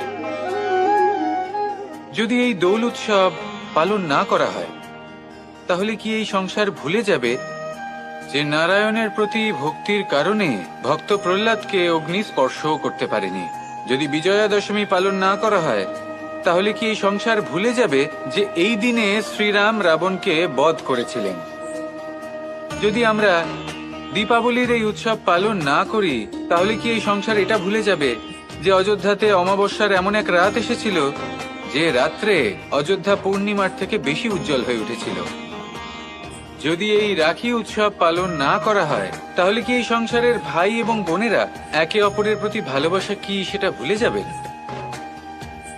বিষয়টা ভুলে যাওয়ার নয়, বিষয়টা হলো মনে রাখা।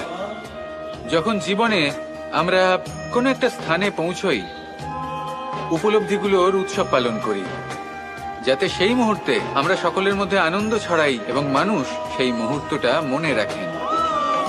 এই স্মৃতিগুলোই মানুষের মধ্যে বিশ্বাসের জন্ম দেয়। এই বিশ্বাস যে আগামী যেদিন আসছে তাতে আরো আনন্দের সম্ভাবনা রয়েছে। ভালোবাসার এই উৎসব, ভালোবাসার এই পার্বণ, এটা মানুষের মনে বিশ্বাসের জন্ম দেয় যে প্রত্যেক যুগে কেউ না কেউ এসেছে এবং পরবর্তীতেও আসবে। তাহলে আসুন আমরা ডুবে যাই আমার লীলার এই প্রেম যাত্রায় এবং ভালোবাসার এমন একটা উৎসব পালন করা যাক যা এই সংসার যুগ যুগ পর্যন্ত মনে রাখবে। তাহলে আসুন আর আমার সাথে ভালোবেসে বলুন, রাধা রাধা।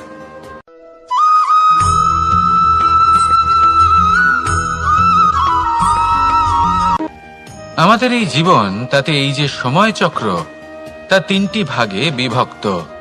এক হলো অতীতকাল, ফেলে আসা অতীত, তারপরে আসে বর্তমান, এখনকার এই মুহূর্ত, আর তারপর আসে আগামীকাল অর্থাৎ ভবিষ্যৎ। এবার এখানে সবথেকে গুরুত্বপূর্ণ হলো অতীতকাল, ভবিষ্যৎকাল, ফেলে আসা অতীত এবং আগামী সময়। কেন? কারণ এই দুইয়ের উপর নির্ভর করছে যে আপনি বর্তমানে কি করতে চলেছেন। শুধু প্রয়োজন হলো সঠিক দৃষ্টিভঙ্গির। অতীতকালকে যদি আপনি একটি দৃষ্টিভঙ্গি থেকে দেখেন তাহলে অতীতকালে আপনি দুঃখও দেখতে পাবেন, যন্ত্রণাও দেখতে পাবেন।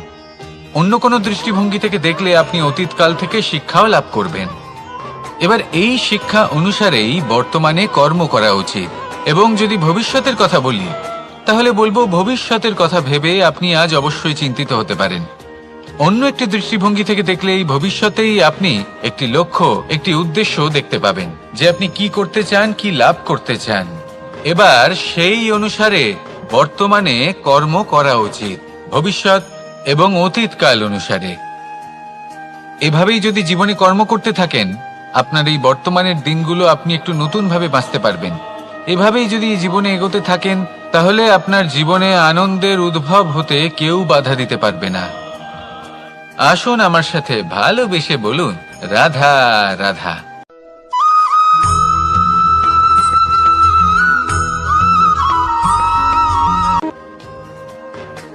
সমুদ্র মন্থনের সময় দুই ধরনের রত্ন লাভ করা হয়েছিল। প্রথম হলাহল, যার প্রভাব থেকে এই সমস্ত সংসারের জীবের প্রাণ বাঁচানোর জন্য মহাদেব তাকে নিজের কণ্ঠে ধারণ করে নিয়েছিলেন। আর দ্বিতীয় অমৃত, যেটা কিঞ্চিত পরিমাণ মাত্রায় পাওয়া গেছিল। কখনো কখনো জীবনে এমন কোনো বস্তু যা আপনি প্রয়োজনের থেকেও অনেক বেশি মাত্রায় ভোগের জন্য লাভ করে থাকেন তা আপনার জন্য বিষ প্রমাণিত হতে পারে। যেমন জল, প্রয়োজনের থেকে অনেক বেশি মাত্রায় যদি এই জল আসে তাহলে আপনার প্রাণ কাটতে পারে। কিন্তু পরিশ্রমের পরে এক পাত্র শীতল জল দ্বারা আপনি যদি স্নান করে নেন তাহলে তা আপনার শরীরের জন্য অমৃত হবে। পরিশ্রম করার পরে যদি আপনার শরীর এক পাত্র খাবার লাভ করে তাহলে তা আপনার শরীরের জন্য অমৃত। কিন্তু যদি কোনো পরিশ্রম না করেই আপনি দিনরাত শুধুই খাবার গ্রহণ করতে থাকেন তাহলে আপনার কাছে তা বিষ সমান। বিষ এবং অমৃত গ্রহণ করাটা আপনার উপরে নির্ভর করছে। কোনো বস্তু আপনার পক্ষে বিষও হতে পারে, আবার অমৃতও হতে পারে। নির্ভর করছে যে আপনি সেটা কিভাবে ব্যবহার করছেন, কতটা মাত্রায় ব্যবহার করছেন।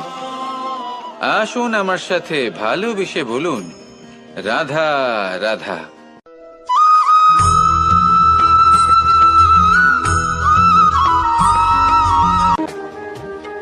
সুখ, দুঃখ, মৃত্যু, মহামারী, এগুলো কখনো বলে আসে না, আবার জিজ্ঞাসা করেও আসে না।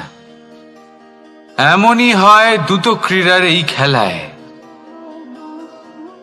এক কারাগারের মতো, একটা মাকড়সার জালের মতো।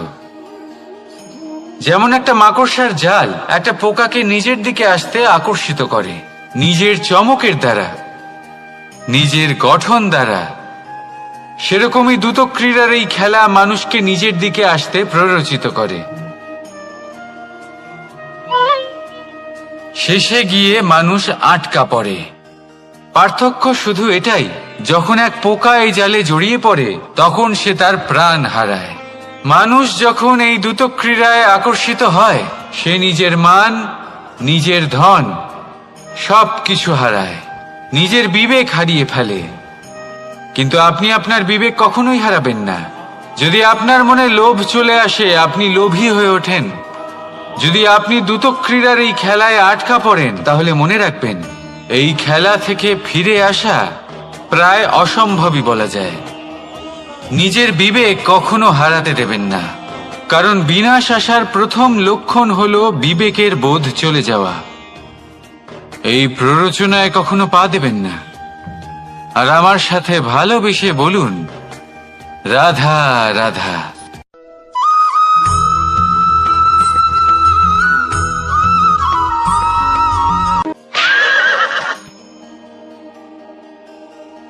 প্রেম, আড়াই অক্ষর, মাত্র আড়াই অক্ষরের এই শব্দ প্রেম, এর মধ্যে ত্রিলোকের এবং সমগ্র ব্রহ্মাণ্ডের বীজ নিহিত আছে। এমন কি আছে যা এই প্রেম করতে পারে না? যেখানে শক্তি এবং বিদ্যা প্রয়োগ করে আপনি কিছুই করতে পারবেন না, সেটাও প্রেম দ্বারা অর্জন করা সম্ভব। প্রেম চাইলে পাথরেও ফুল ফোটাতে পারে। প্রেম চাইলে ন্যাড়া পাহাড়ের বুক চিরে নদীপথ তৈরি করতে পারে। চাইলে নিরক্ষর ব্যক্তিকে সংসারের শ্রেষ্ঠ জ্ঞানী করে তুলতে পারে। শুধুমাত্র এই প্রেমের জন্য সবার দুষ্টু কানাই ঘনশ্যাম হয়ে উঠেছিল। শুধুমাত্র এই প্রেমের টানেই ত্রিলোকের স্বামী দ্বারকাধীশ নির্ধন সুদামার পদসেবাও করেছিলেন। এই প্রেম হলো সংসারের সবথেকে বড় শক্তি। এই সংসারের আধার হলো প্রেম। এমন কিচ্ছু নেই যা এই প্রেমের পক্ষে সম্ভব নয়। যেখানে বিদ্যা এবং শক্তি সাহায্য করতে পারে না, সেখানে এই প্রেম আপনাকে জয়ী করে দিতে পারে। তাহলে আসুন আর আমার সাথে ভালোবেসে বলুন, রাধা রাধা।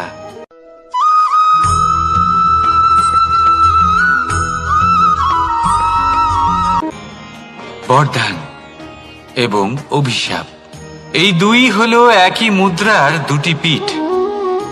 এই বরদান আমরা অনেক কারণে পেতে পারি। কখনো নিজের পরিশ্রমের কারণে, কখনো নিজের তপস্যার কারণে, কখনো আমাদের পূর্বপুরুষদের কর্ম ও তপস্যার কারণে। কিন্তু এই বরদান কতক্ষণ বরদান থাকবে তা আমরা নিশ্চিত করতে পারি না। তা সুনিশ্চিত করে শুধুমাত্র আমাদের কর্ম। যদি আপনাকে উদাহরণ দিই, আপনি রেশমের কীট দেখেছেন? ও বরদান পেয়েছে যে ও নিজের সুরক্ষার জন্য খোলস বানাতে পারে। এবারও তাতে এত মত্ত হয়ে যায় যে এমন এক আবরণ বানিয়ে ফেলে যাতে সে নিজেই আবদ্ধ হয়ে চাপা পড়ে মরে যায়। এটার তাৎপর্য কি? তাৎপর্য খুবই সরল।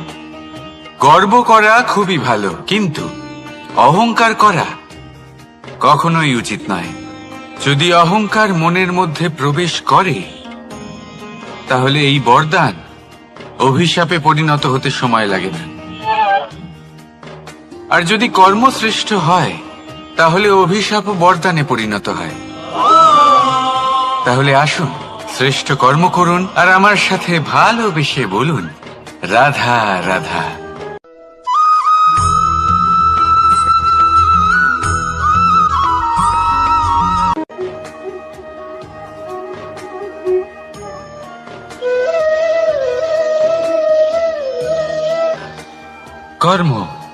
এবং ফল। দেখতে গেলে এই সমস্ত ব্রহ্মাণ্ড এই দুইয়ের মাঝেই স্থির হয়ে আছে। মানুষজন কর্ম করেন ভালো ফল লাভের আশায়, আর ভালো ফল লাভের আশায় উনি এটাই ভুলে যান যে উনি যে কর্ম করছেন তা কি করছেন। আমি বলেছিলাম কর্ম করুন ফলের চিন্তা না করে, কিন্তু কি কর্ম করছেন সেই বিষয়ে ভাবাটাও অত্যন্ত আবশ্যক। নয়তো অনেক সময় আমরা এমন কর্ম করে ফেলি যা না চাইতেও বিষে পরিণত হয়, যা হয়েছে দুঃশাসনের সাথে, দুর্যোধনের সাথে, গুরু দ্রোণের সাথে। একজনের মানসিকতা উচিত ছিল না, একজনের বিবেক উচিত ছিল না, আরেকজন যে পক্ষ নির্বাচন করেছিলেন সেই পক্ষ উচিত ছিল না। আর যা কিছু ওনাদের সাথে হলো, আপনার আমাদের সকলের সাথে তা হতে পারে। আমি বলেছিলাম কর্ম করুন, ফলের চিন্তা করবেন না, কিন্তু এই কর্মের বিষয়ে বিচার করে দেখাটাও ততটাই আবশ্যক। দেখুন, কর্ম করার উচিত প্রক্রিয়া ফলের চিন্তা না করা, কিন্তু যদি আপনার কর্ম শুভ হয় তাহলে তার ফলও নিয়তি আপনাকেই দেবে। সর্বদা কর্ম করার সময় এটা ভাবুন যে আপনার এই কর্ম এই সংসারকে, এই সমাজকে, আপনার পরিবারকে, আপনার আশেপাশের মানুষজনকে কোন দিশায় নিয়ে যাবে। যদি এটা সবার জন্য মঙ্গলময় হয় তাহলে কর্ম করতে থাকুন। আর হ্যাঁ, নিশ্চিত রূপে ফলের চিন্তা করবেন না। আসুন আমার সাথে ভালোবেসে বলুন, রাধা রাধা।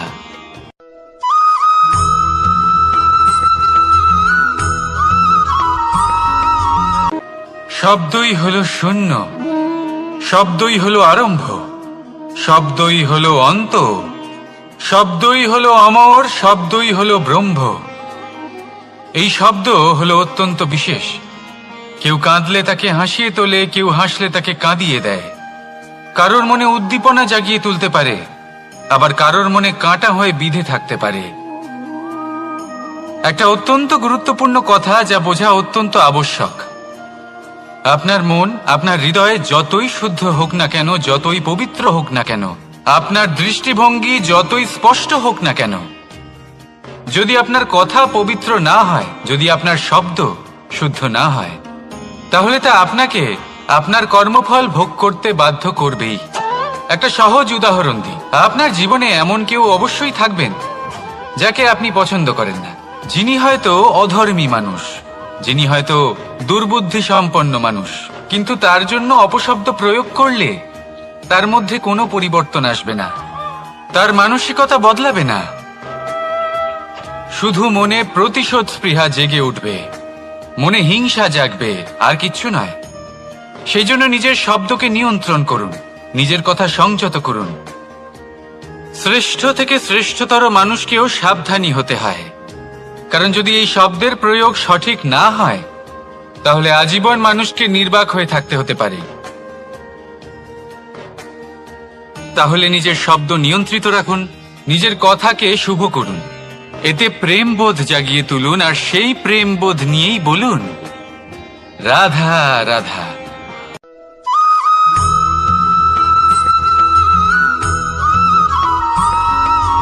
বটবৃক্ষের বীজ সর্ষের দানার থেকেও ছোট হয়, কিন্তু যখন তা নিজের রূপ ধারণ করে তখন তা বিশাল বৃক্ষের আকার ধারণ করে, যা সহস্র বছর ধরে বেঁচে থাকে, ছায়া প্রদান করে, পাখিদের আশ্রয় প্রদান করে, আর দেয় পথচারীদের বিশ্রাম করার স্থান। কেন? কারণ সেই ছোট বীজ তা মাটির ভেতরে গিয়ে নিজের খোলস ত্যাগ করে।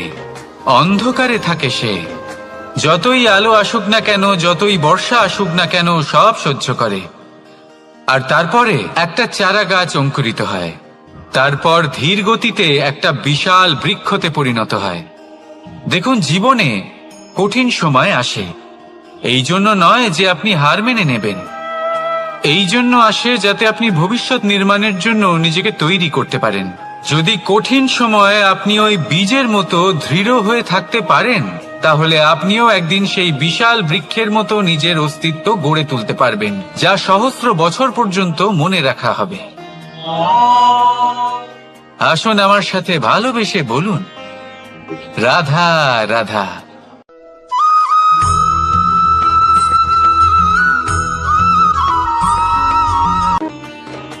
ভগবান আর ভক্ত যখন এক আকার হয়ে যায়, যখন ভক্ত তার ভগবানের প্রতি এবং নিজের জীবনের উদ্দেশ্যের প্রতি সম্পূর্ণরূপে সমর্পিত হয়, তখন জন্ম নেয় ভক্তি। এই সংসারের সমস্ত আশা হয়তো আপনার সঙ্গ ত্যাগ করে দিতে পারে, তখনও ভক্তি সাথে থাকবে।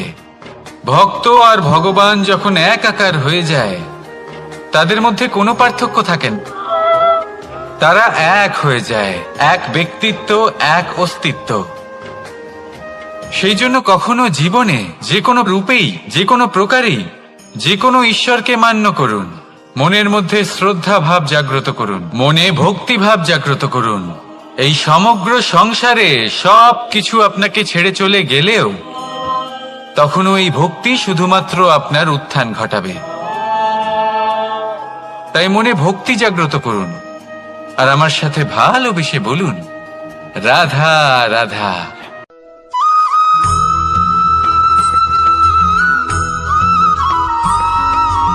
বটবৃক্ষের বীজ সর্ষের দানার থেকেও ছোট হয়, কিন্তু যখন তা নিজের রূপ ধারণ করে তখন তা বিশাল বৃক্ষের আকার ধারণ করে, যা সহস্র বছর ধরে বেঁচে থাকে, ছায়া প্রদান করে, পাখিদের আশ্রয় প্রদান করে আর দেয় পথচারীদের বিশ্রাম করার স্থান। কেন? কারণ সেই ছোট বীজ তা মাটির ভেতরে গিয়ে নিজের খোলস ত্যাগ করে। অন্ধকারে থাকে সে, যতই আলো আসুক না কেন, যতই বর্ষা আসুক না কেন, সব সহ্য করে। আর তারপরে একটা চারা গাছ অঙ্কুরিত হয়, তারপর ধীর গতিতে একটা বিশাল বৃক্ষতে পরিণত হয়। দেখুন, জীবনে কঠিন সময় আসে, এই জন্য নয় যে আপনি হার মেনে নেবেন, এই জন্য আসে যাতে আপনি ভবিষ্যৎ নির্মাণের জন্য নিজেকে তৈরি করতে পারেন। যদি কঠিন সময়ে আপনি ওই বীজের মতো দৃঢ় হয়ে থাকতে পারেন, তাহলে আপনিও একদিন সেই বিশাল বৃক্ষের মতো নিজের অস্তিত্ব গড়ে তুলতে পারবেন, যা সহস্র বছর পর্যন্ত মনে রাখা হবে। আসুন আমার সাথে ভালোবেসে বলুন, রাধা রাধা।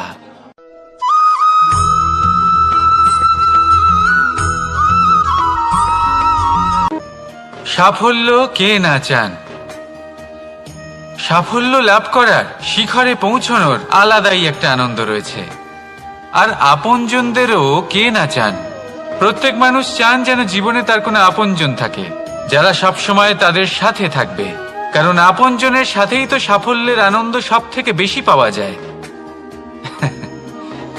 কিন্তু আসলে কি হয়, অনেক সময় সাফল্যের খোঁজে সেই পথে চলতে চলতে আমরা আপনদের থেকে দূরে চলে যাই, না চাইতেও দূরে চলে যেতে হয়, ওনাদের সাথে সময় কাটাতে পারি না। আর আমরা ভুলে যাই যে সাফল্যের আসল আনন্দ আপনজনদের সাথেই পাওয়া যায়। সফল হওয়ার পরে আপনদের সাথে দেখা হলে তাদের চোখে আমাদের জন্য যে আবেগ থাকে, যে সম্মান, যে প্রেম থাকে, সেটাই হলো আসল পুরস্কার। আমরা সেই কথা ভুলে যাই এবং একা হয়ে পড়ি।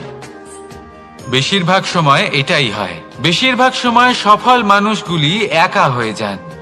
এবার আপনি কি চান? আপনি অসফল হয়ে দিনগুলি একাকিত্বে কাটাতে চান, নাকি সফল হয়ে আপনজনদের সাথে আনন্দে থাকতে চান? সেই সিদ্ধান্ত আপনার। সাফল্যের পেছনে ছুটুন, নিজেকে উজাড় করে দিন, কিন্তু আপনজনদের সঙ্গ ত্যাগ করবেন না। সেই আপনজন যারা আপনার সাফল্যের জন্য দায়ী, সেই আপনজন যিনি আপনার সাফল্যে আনন্দ পান, সুখ লাভ করেন, তাদের কখনো ত্যাগ করবেন না। আসুন আমার সাথে ভালোবেসে বলুন, রাধা রাধা।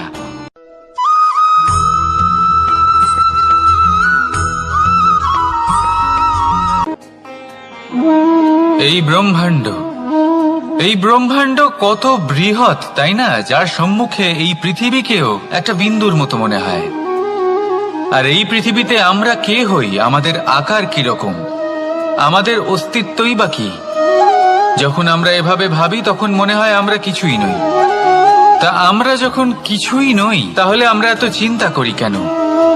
কি ভেবে ভয় পাই? কাকেই বা এত ভয় পাই? কে আমাদের মারতে পারে আর কেই বা আমাদের জন্ম দেবে? আত্মার আসলে না কখনো জন্ম হয় আর না কখনো মৃত্যু। আত্মা শুধুই শরীর বদল করে।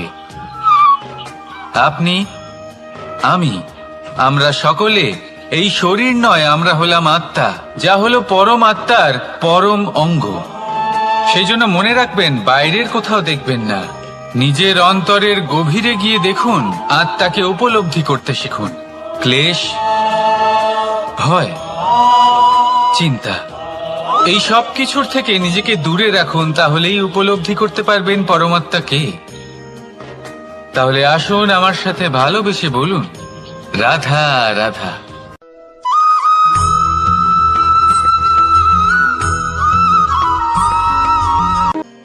মানুষ আর ধন, এই দুইয়ের মধ্যে সম্পর্ক খুব ঘনিষ্ঠ। ধন হলো সেই শক্তি যার ব্যবহার মানুষ করে থাকে সাংসারিক বস্তু ক্রয় করার জন্য, নিজের জীবন যাপন করার জন্য। আর মানুষ হলো সেই শক্তি যারা ধনকে গুরুত্বপূর্ণ করে তোলেন। এবার একটা কথা বলি, ব্যবহার করা উচিত ধনকে আর ভালোবাসা উচিত মানুষকে। এটা বেশিরভাগ মানুষই বোঝেন না। মানুষ এখানেই সব থেকে বড় ভুল করে বসেন। তারা ভালোবাসেন ধনকে আর ব্যবহার করেন মানুষকে। এ হলো অনুচিত। দেখুন, আপনি একটা সূচের দ্বারা যুদ্ধ করতে পারবেন না, আর কোনো তলোয়ার দ্বারা বস্ত্র সেলাই করতে পারবেন না, তাই না? কোনটা কিসের জন্য হয় সেটা বোঝা অত্যন্ত জরুরি। আপনিও সঠিক দিকে অগ্রসর হন। মানুষকে ভালোবাসুন আর ধনকে ব্যবহার করুন। যদি আপনি মানুষকে ব্যবহার করেন, তাহলে আপনি ভালোবেসে ফেলবেন ধনকে। আর এই ভালোবাসা ধীরে ধীরে পরিণত হবে লোভে, আর ধীরে ধীরে এটা আপনাকে বিনাশ করে দেবে। তাহলে সমস্ত মানুষকে ভালোবাসুন আর এইভাবে ভালোবেসে বলুন, রাধা রাধা।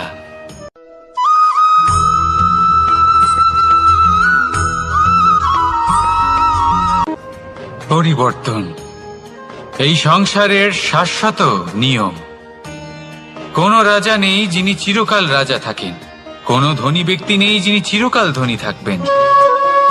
এই সংসারে সূর্যের স্থান নেওয়ার জন্য চন্দ্রিমার আগমন ঘটে। কোন স্থান যাকে পতিত বলা হয়েছিল সেখানে মহল তৈরি হয়েছে। কোন স্থান যাকে আজ মলিন বলা হয়েছে কাল সেখানে মন্দিরও স্থাপন হতে পারে। কোন ঋতু চিরকালের জন্য থাকে না, কখনো সময় চিরকাল একরকম থাকে না। আজ যা আপনার কাছে রয়েছে কাল অন্য কারোর ছিল।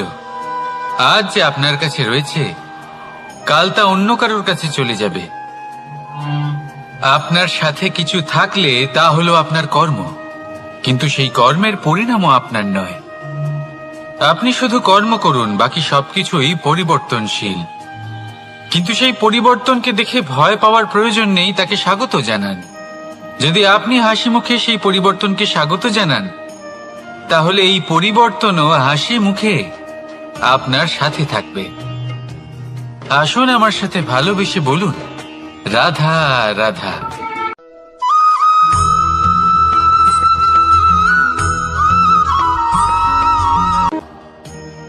বল, শক্তি, পরাক্রম এই সংসারের বিকাশের মূল। কিন্তু কখনো ভেবেছেন যে প্রকৃতি আমাদের এই বল, শক্তি, পরাক্রম কেন দিয়েছেন? যাতে আমরা জীবনে কারোর উদ্ধার করতে পারি, কাউকে সাহায্য করতে পারি, কারোর জন্য ভালো কিছু করতে পারি, কোনো গরিব অসহায় মানুষের জন্য কিছু করতে পারি। এই বল, এই শক্তির সদ্ব্যবহার করতে পারি। কখনো দেখেছেন এমন মানুষ যার কাছে অসীম শক্তি আছে, কিন্তু তার সাথেই অসম্ভব অহংকারও রয়েছে, যিনি নিজেকে সর্বশ্রেষ্ঠ বলে মনে করেন, খারাপ কাজও করেন। আপনি দেখবেন প্রকৃতি এবং মানুষ তাকে ভাঙতে সর্বদা চেষ্টা করেন। মনে রাখবেন, যতই সুবিশাল পর্বত হোক না কেন, তা যদি পথে পড়ে তাকে ভেঙে পথ প্রশস্ত করা হয়। যদি আপনার কাছে বল থাকে, শক্তি থাকে, পরাক্রম থাকে, তাহলে তার সদ্ব্যবহার করুন, কাউকে সাহায্য করুন, কাউকে রক্ষা করুন। যদি আপনি আপনার শক্তির দুর্ব্যবহার করেন, তাহলে মনে রাখবেন আপনি নিজের বিনাশ নিজেই আমন্ত্রণ করছেন। এবার বল অর্জন করার পরে, শক্তি অর্জন করার পরে আপনি নিজেকে বিনাশ করতে চান নাকি এই সংসারের উদ্ধার করতে চান? সিদ্ধান্ত আপনার। রাধা রাধা।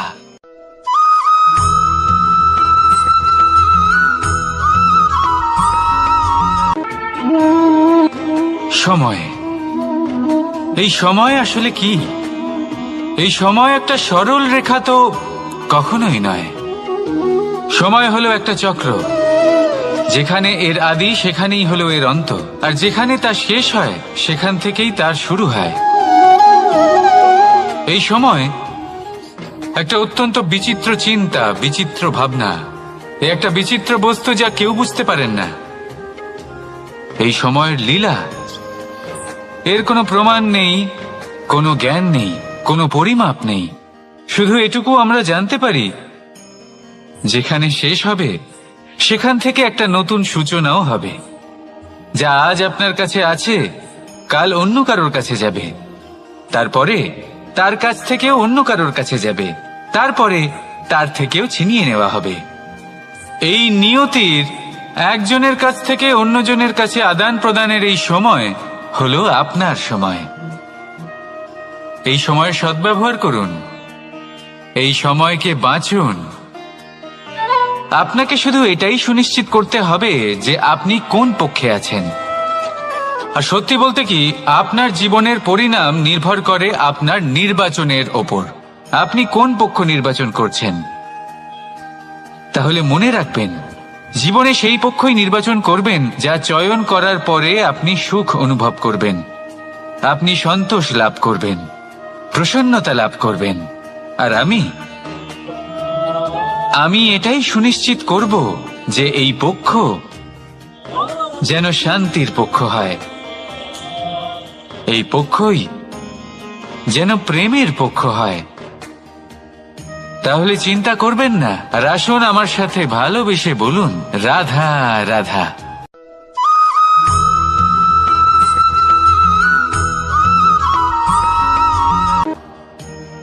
বল, শক্তি, পরাক্রম এই সংসারের বিকাশের মূল। কিন্তু কখনো ভেবেছেন যে প্রকৃতি আমাদের এই বল, শক্তি, পরাক্রম কেন দিয়েছেন? যাতে আমরা জীবনে কারোর উদ্ধার করতে পারি, কাউকে সাহায্য করতে পারি, কারোর জন্য ভালো কিছু করতে পারি, কোনো গরিব অসহায় মানুষের জন্য কিছু করতে পারি। এই বল, এই শক্তির সদ্ব্যবহার করতে পারি। কখনো দেখেছেন এমন মানুষ যার কাছে অসীম শক্তি আছে কিন্তু তার সাথেই অসম্ভব অহংকারও রয়েছে, যিনি নিজেকে সর্বশ্রেষ্ঠ বলে মনে করেন, খারাপ কাজও করেন। আপনি দেখবেন প্রকৃতি এবং মানুষ তাকে ভাঙতে সর্বদা চেষ্টা করেন। মনে রাখবেন, যতই সুবিশাল পর্বত হোক না কেন, তা যদি পথে পড়ে তাকে ভেঙে পথ প্রশস্ত করা হয়। যদি আপনার কাছে বল থাকে, শক্তি থাকে, পরাক্রম থাকে, তাহলে তার সদ্ব্যবহার করুন, কাউকে সাহায্য করুন, কাউকে রক্ষা করুন। যদি আপনি আপনার শক্তির দুর্ব্যবহার করেন, তাহলে মনে রাখবেন আপনি নিজের বিনাশ নিজেই আমন্ত্রণ করছেন। এবার বল অর্জন করার পরে, শক্তি অর্জন করার পরে আপনি নিজেকে বিনাশ করতে চান নাকি এই সংসারের উদ্ধার করতে চান? সিদ্ধান্ত আপনার। রাধা রাধা।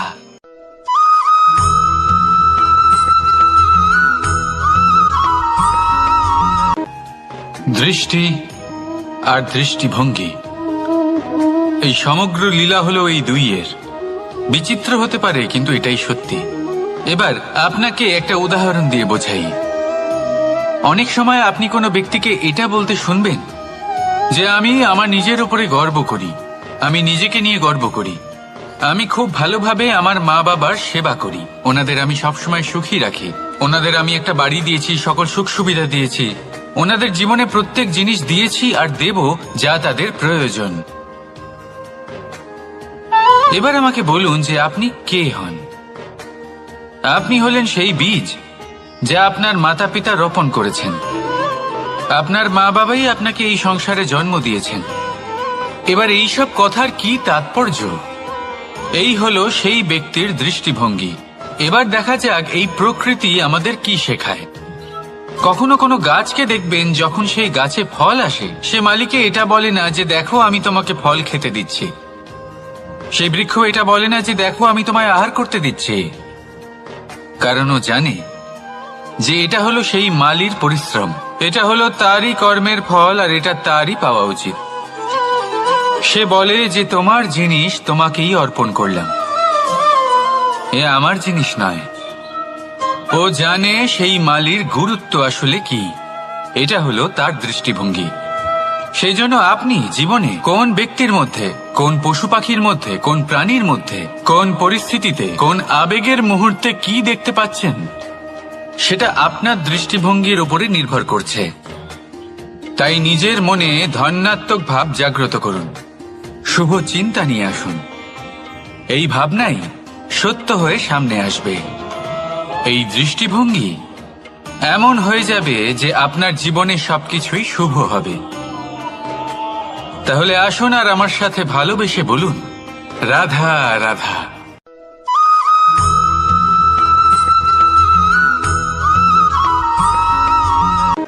আপনি কি কখনো জলকে নিজের মুঠোতে ধরে রাখার চেষ্টা করেছেন? চলুন আজ করা যাক।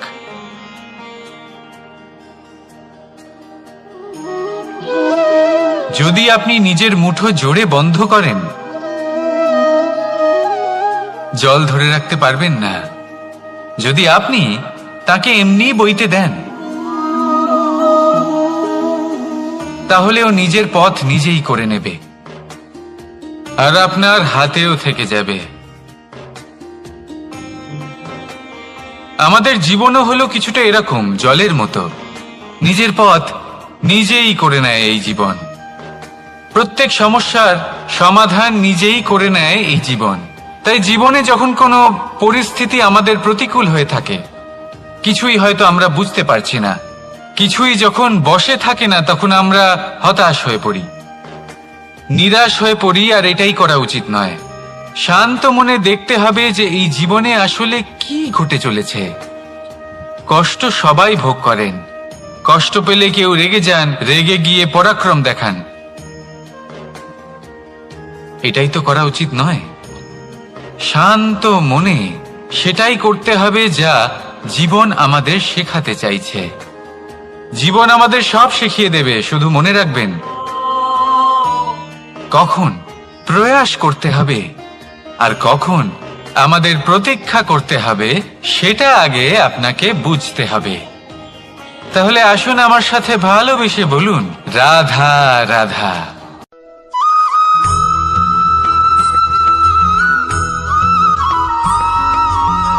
প্রতিশোধ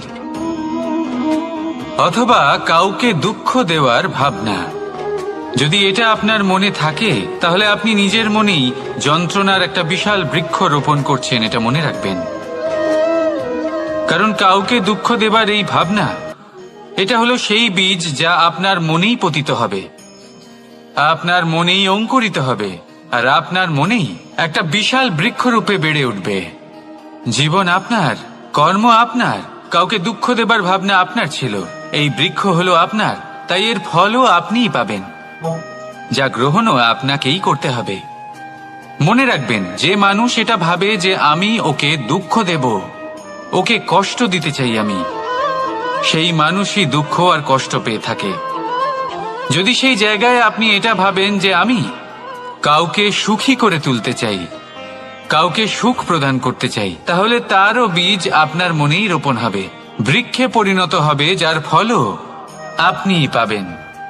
এখানে বিষয়টা হলো শুধু মানসিকতার চিন্তা, যা সত্য হয়ে আপনার সামনে আসে। তাহলে এই মানসিকতা শুভ করুন, সবার জন্য মঙ্গল কামনা করুন। অন্যের মনে আপনার জন্য ভালো চিন্তা থাকুক বা না থাকুক, আপনি সবার জন্য শুভ চিন্তা করে কর্ম করতে থাকুন, তাহলে আপনার সাথেও ভালোই হবে। তাহলে আসুন আর আমার সাথে ভালোবেসে বলুন, রাধা রাধা।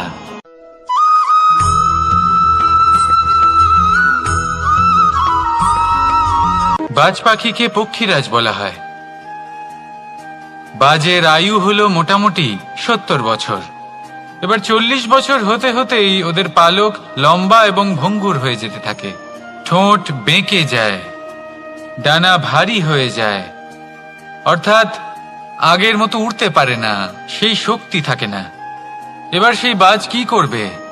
বাজ সব থেকে কঠিন নির্বাচন করে, নির্বাচন নিজের পুনর্স্থাপনার। সর্বপ্রথম একটা বিশাল পর্বতে যায়, একান্তে নিজের এক বাসস্থান তৈরি করে, আর তারপরে পাথরের সাথে নিজের ঠোঁট বারবার আঘাত করতে করতে সেই ঠোঁট ভেঙে ফেলে। তারপরে সে অপেক্ষা করে সেই ঠোঁট পুনর্নির্মাণ হওয়ার। তারপর সেটাই করে নিজের পালকের সাথে। তারপরে নিজের ডানা থেকে এক এক করে ভারী পালকগুলো ছিঁড়ে ফেলে দেয়। আর তারপর 150 দিনের এই যন্ত্রণা সহ্য করার পরে ও ফিরে পায় নিজের ওড়বার অনন্য ক্ষমতা, সেই শক্তি। আর তারপরে ও জীবনের পরবর্তী 30 বছর বাঁচে। কি বুঝলেন আপনি? যদি ইচ্ছে শক্তি থাকে তাহলে একজন দুর্বলও শক্তিশালী হতে পারে।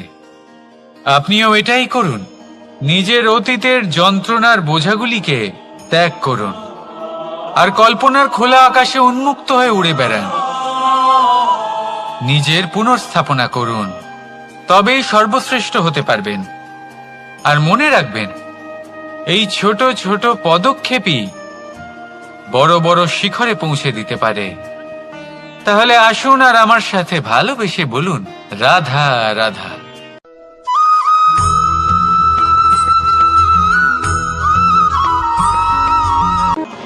সুখ আর অভিজ্ঞতা, এই দুই জীবনে একসাথে কখনোই আসে না।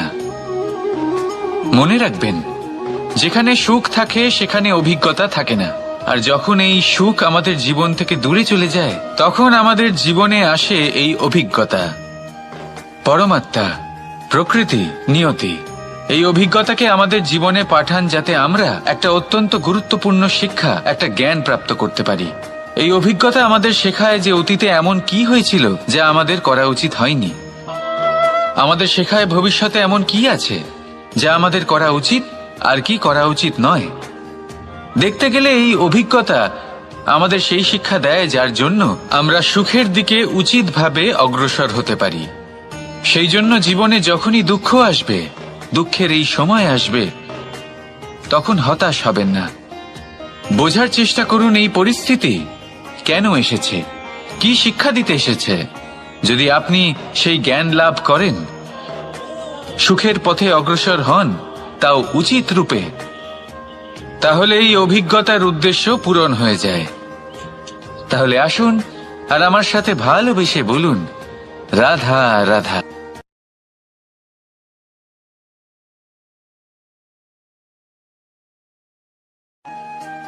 জীবনে আমরা সবাই, এই সংসারে প্রত্যেকেই শুধুমাত্র ওপরে উঠতে চায়। এমন কেউ নেই যে নিচে পড়তে চায়। কিন্তু আপনাকে যদি সত্যের সাথে পরিচয় করাই, তাহলে নিচে পড়া অত্যন্ত আবশ্যক। যখন আপনি নিচে পড়েন, তখন সর্বপ্রথম আপনার মনে পড়ে ওপরে যখন ছিলেন সেই স্থান, সেই সময় এবং তার গুরুত্ব কি ছিল। তার থেকেও বড় শিক্ষা, আপনার যখন পতন ঘটে তখন আপনি বুঝতে পারেন আপনার আপন কে আর আপনার পর কে। কে আপনার শুভাকাঙ্ক্ষী আর তারা কে যারা আপনাকে ঈর্ষা করেন, আপনাকে ঘৃণা করেন। দেখুন, যখন আপনার পতন ঘটে সেই সময় যিনি হাত বাড়াবেন আপনাকে সাহায্য করার জন্য, উনিই আপনার আপনজন। আর যখন আপনার পতন ঘটে তখন শান্ত হয়ে দেখবেন, যে আপনাকে দেখে হাসছে সেই আপনার পর। আর এই আপনজন আর পরের জ্ঞান তখনই হবে যখন আপনার পতন ঘটবে, তখন নয় যখন আপনি উন্নতি করছেন। সেই কারণে পতনকে কখনো ভয় পাবেন না। এটা আপনাকে জীবনের খুব বড় এক শিক্ষা দিয়ে যায়। রাধা।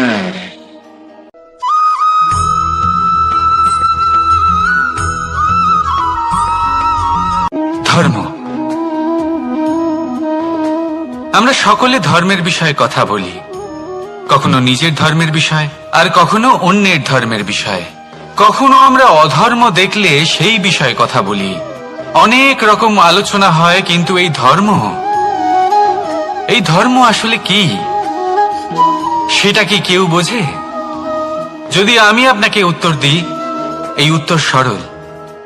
ধর্ম হলো তাই যা মানুষকে অন্য মানুষের সাথে, সমস্ত বিশ্ব সংসারের সাথে আনন্দ সহকারে বাঁচতে শেখায়। সেই জন্য আপনি যদি কখনো কোনো ধর্মীয় স্থানে যান, সেই ধর্মীয় স্থানে গিয়ে আপনার শান্তির অনুভূতি হয়, তাই না? কিন্তু দেখুন, ধর্মের জ্ঞান থাকলেই সেই মানুষ ধর্মের পথে চলতে পারবে এমন কোনো কথা নেই। অনেক সময় সম্পর্কে যখন সংঘর্ষ বেড়ে যায়, তখন ইচ্ছের জন্ম হয়, ক্রোধের জন্ম হয়, অহংকারের জন্ম হয়, আর তারপর বিনাশ হয়ে যায় এই ধর্মের। সেই জন্য দ্বিতীয় সবথেকে গুরুত্বপূর্ণ গুণ যা আমার সারথীর মধ্যে থাকা উচিত, তা হলো ধর্মবীর হওয়া। এবার দেখতে হবে সেটা এই যে কে হবে সেই ব্যক্তি যিনি এই স্বয়ম্বরে নিজের ধর্মে অটল থাকবেন। কারণ সেই ব্যক্তি এই সংসার থেকে সরে এসে ধর্মের পুনঃস্থাপনের এই মহাকার্যে আমার সারথি হতে পারবেন। তাহলে আসুন আমার সাথে ভালোবেসে বলুন, রাধা রাধা।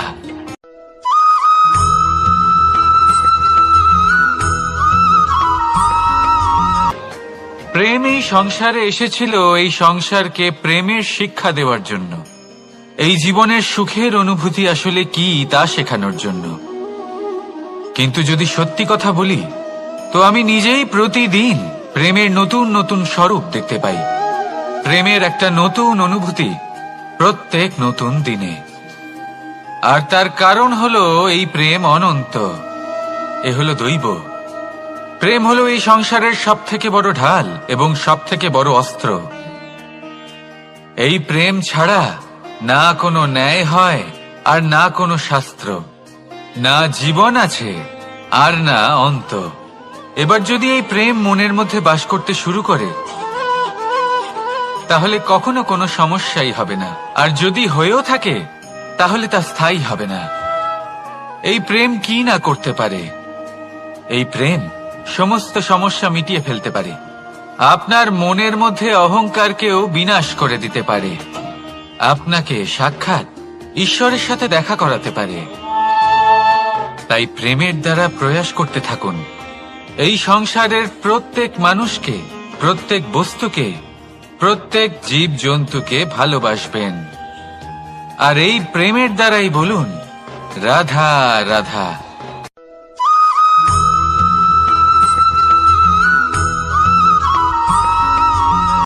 আপনি ওই কথাটা নিশ্চয়ই শুনেছেন, যখন ভগবান একটা দরজা বন্ধ করেন, তখন অন্যদিকে অনেক দরজা খুলে দেন। এবার এই দরজা, এই সমস্ত পথ আমরা দেখতে পাই না, অনেক সময় আমরা বুঝতে পারি না, হারিয়ে যায় সব। কখনো কখনো মনে হয় যে এই কথাটাই মিথ্যে, কিন্তু আসলে তা তো নয়। তাহলে হারিয়ে যায় কেন?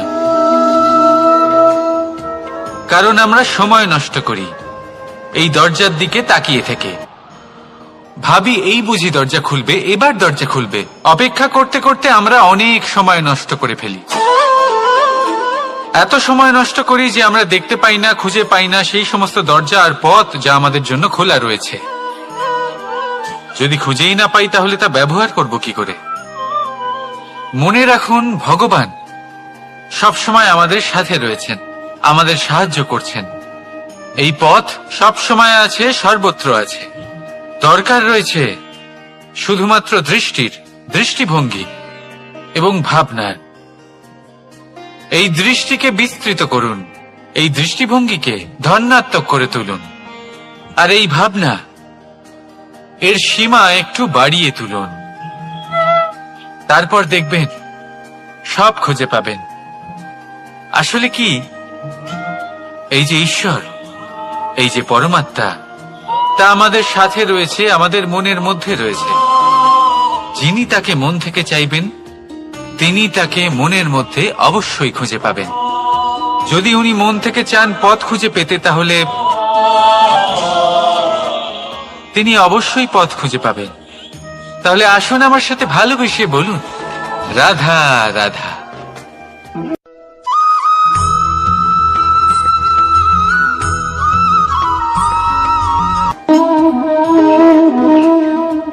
শান্তি জড়িত নিদ্রা মানুষের জীবনের একটা অত্যন্ত গুরুত্বপূর্ণ সুখ এবং প্রয়োজনীয়তাও।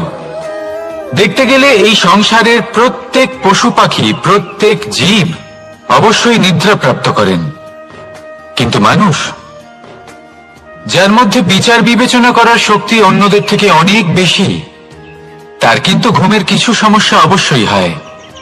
কি বলেন, তাই তো? এবার এর কারণ কি? চিন্তা। এবার চিন্তা আমাদের সবার জীবনে আছে। আমরা সকলে জানি যে চিন্তা কখনো আমাদের সাহায্য করে না, তাও আমাদের জীবনে আছে। কেন? চিন্তার মাধ্যমে কি কখনো কোনো সমস্যার সমাধান হয়েছে?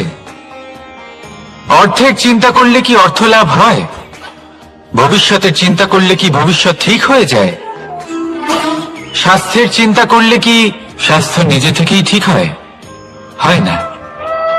তাহলে এই সব কিছু থেকে আমাদের একটা ছোট্ট শিক্ষা অবশ্যই লাভ করা উচিত। আপনিও আপনার কাঁধ থেকে চিন্তার এই বোঝা নামিয়ে ফেলুন। আর ইচ্ছে, এই সব ইচ্ছে একত্রিত হয়ে আমাদের মনে চিন্তা উৎপন্ন করে। তাই এই চিন্তাগুলিকে ত্যাগ করুন।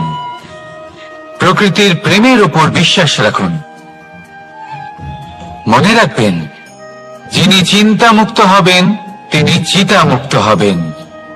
সুখের নিদ্রা প্রাপ্ত করুন, আর নিদ্রায় যাবার আগে আমার সাথে ভালোবেসে বলুন, রাধা রাধা।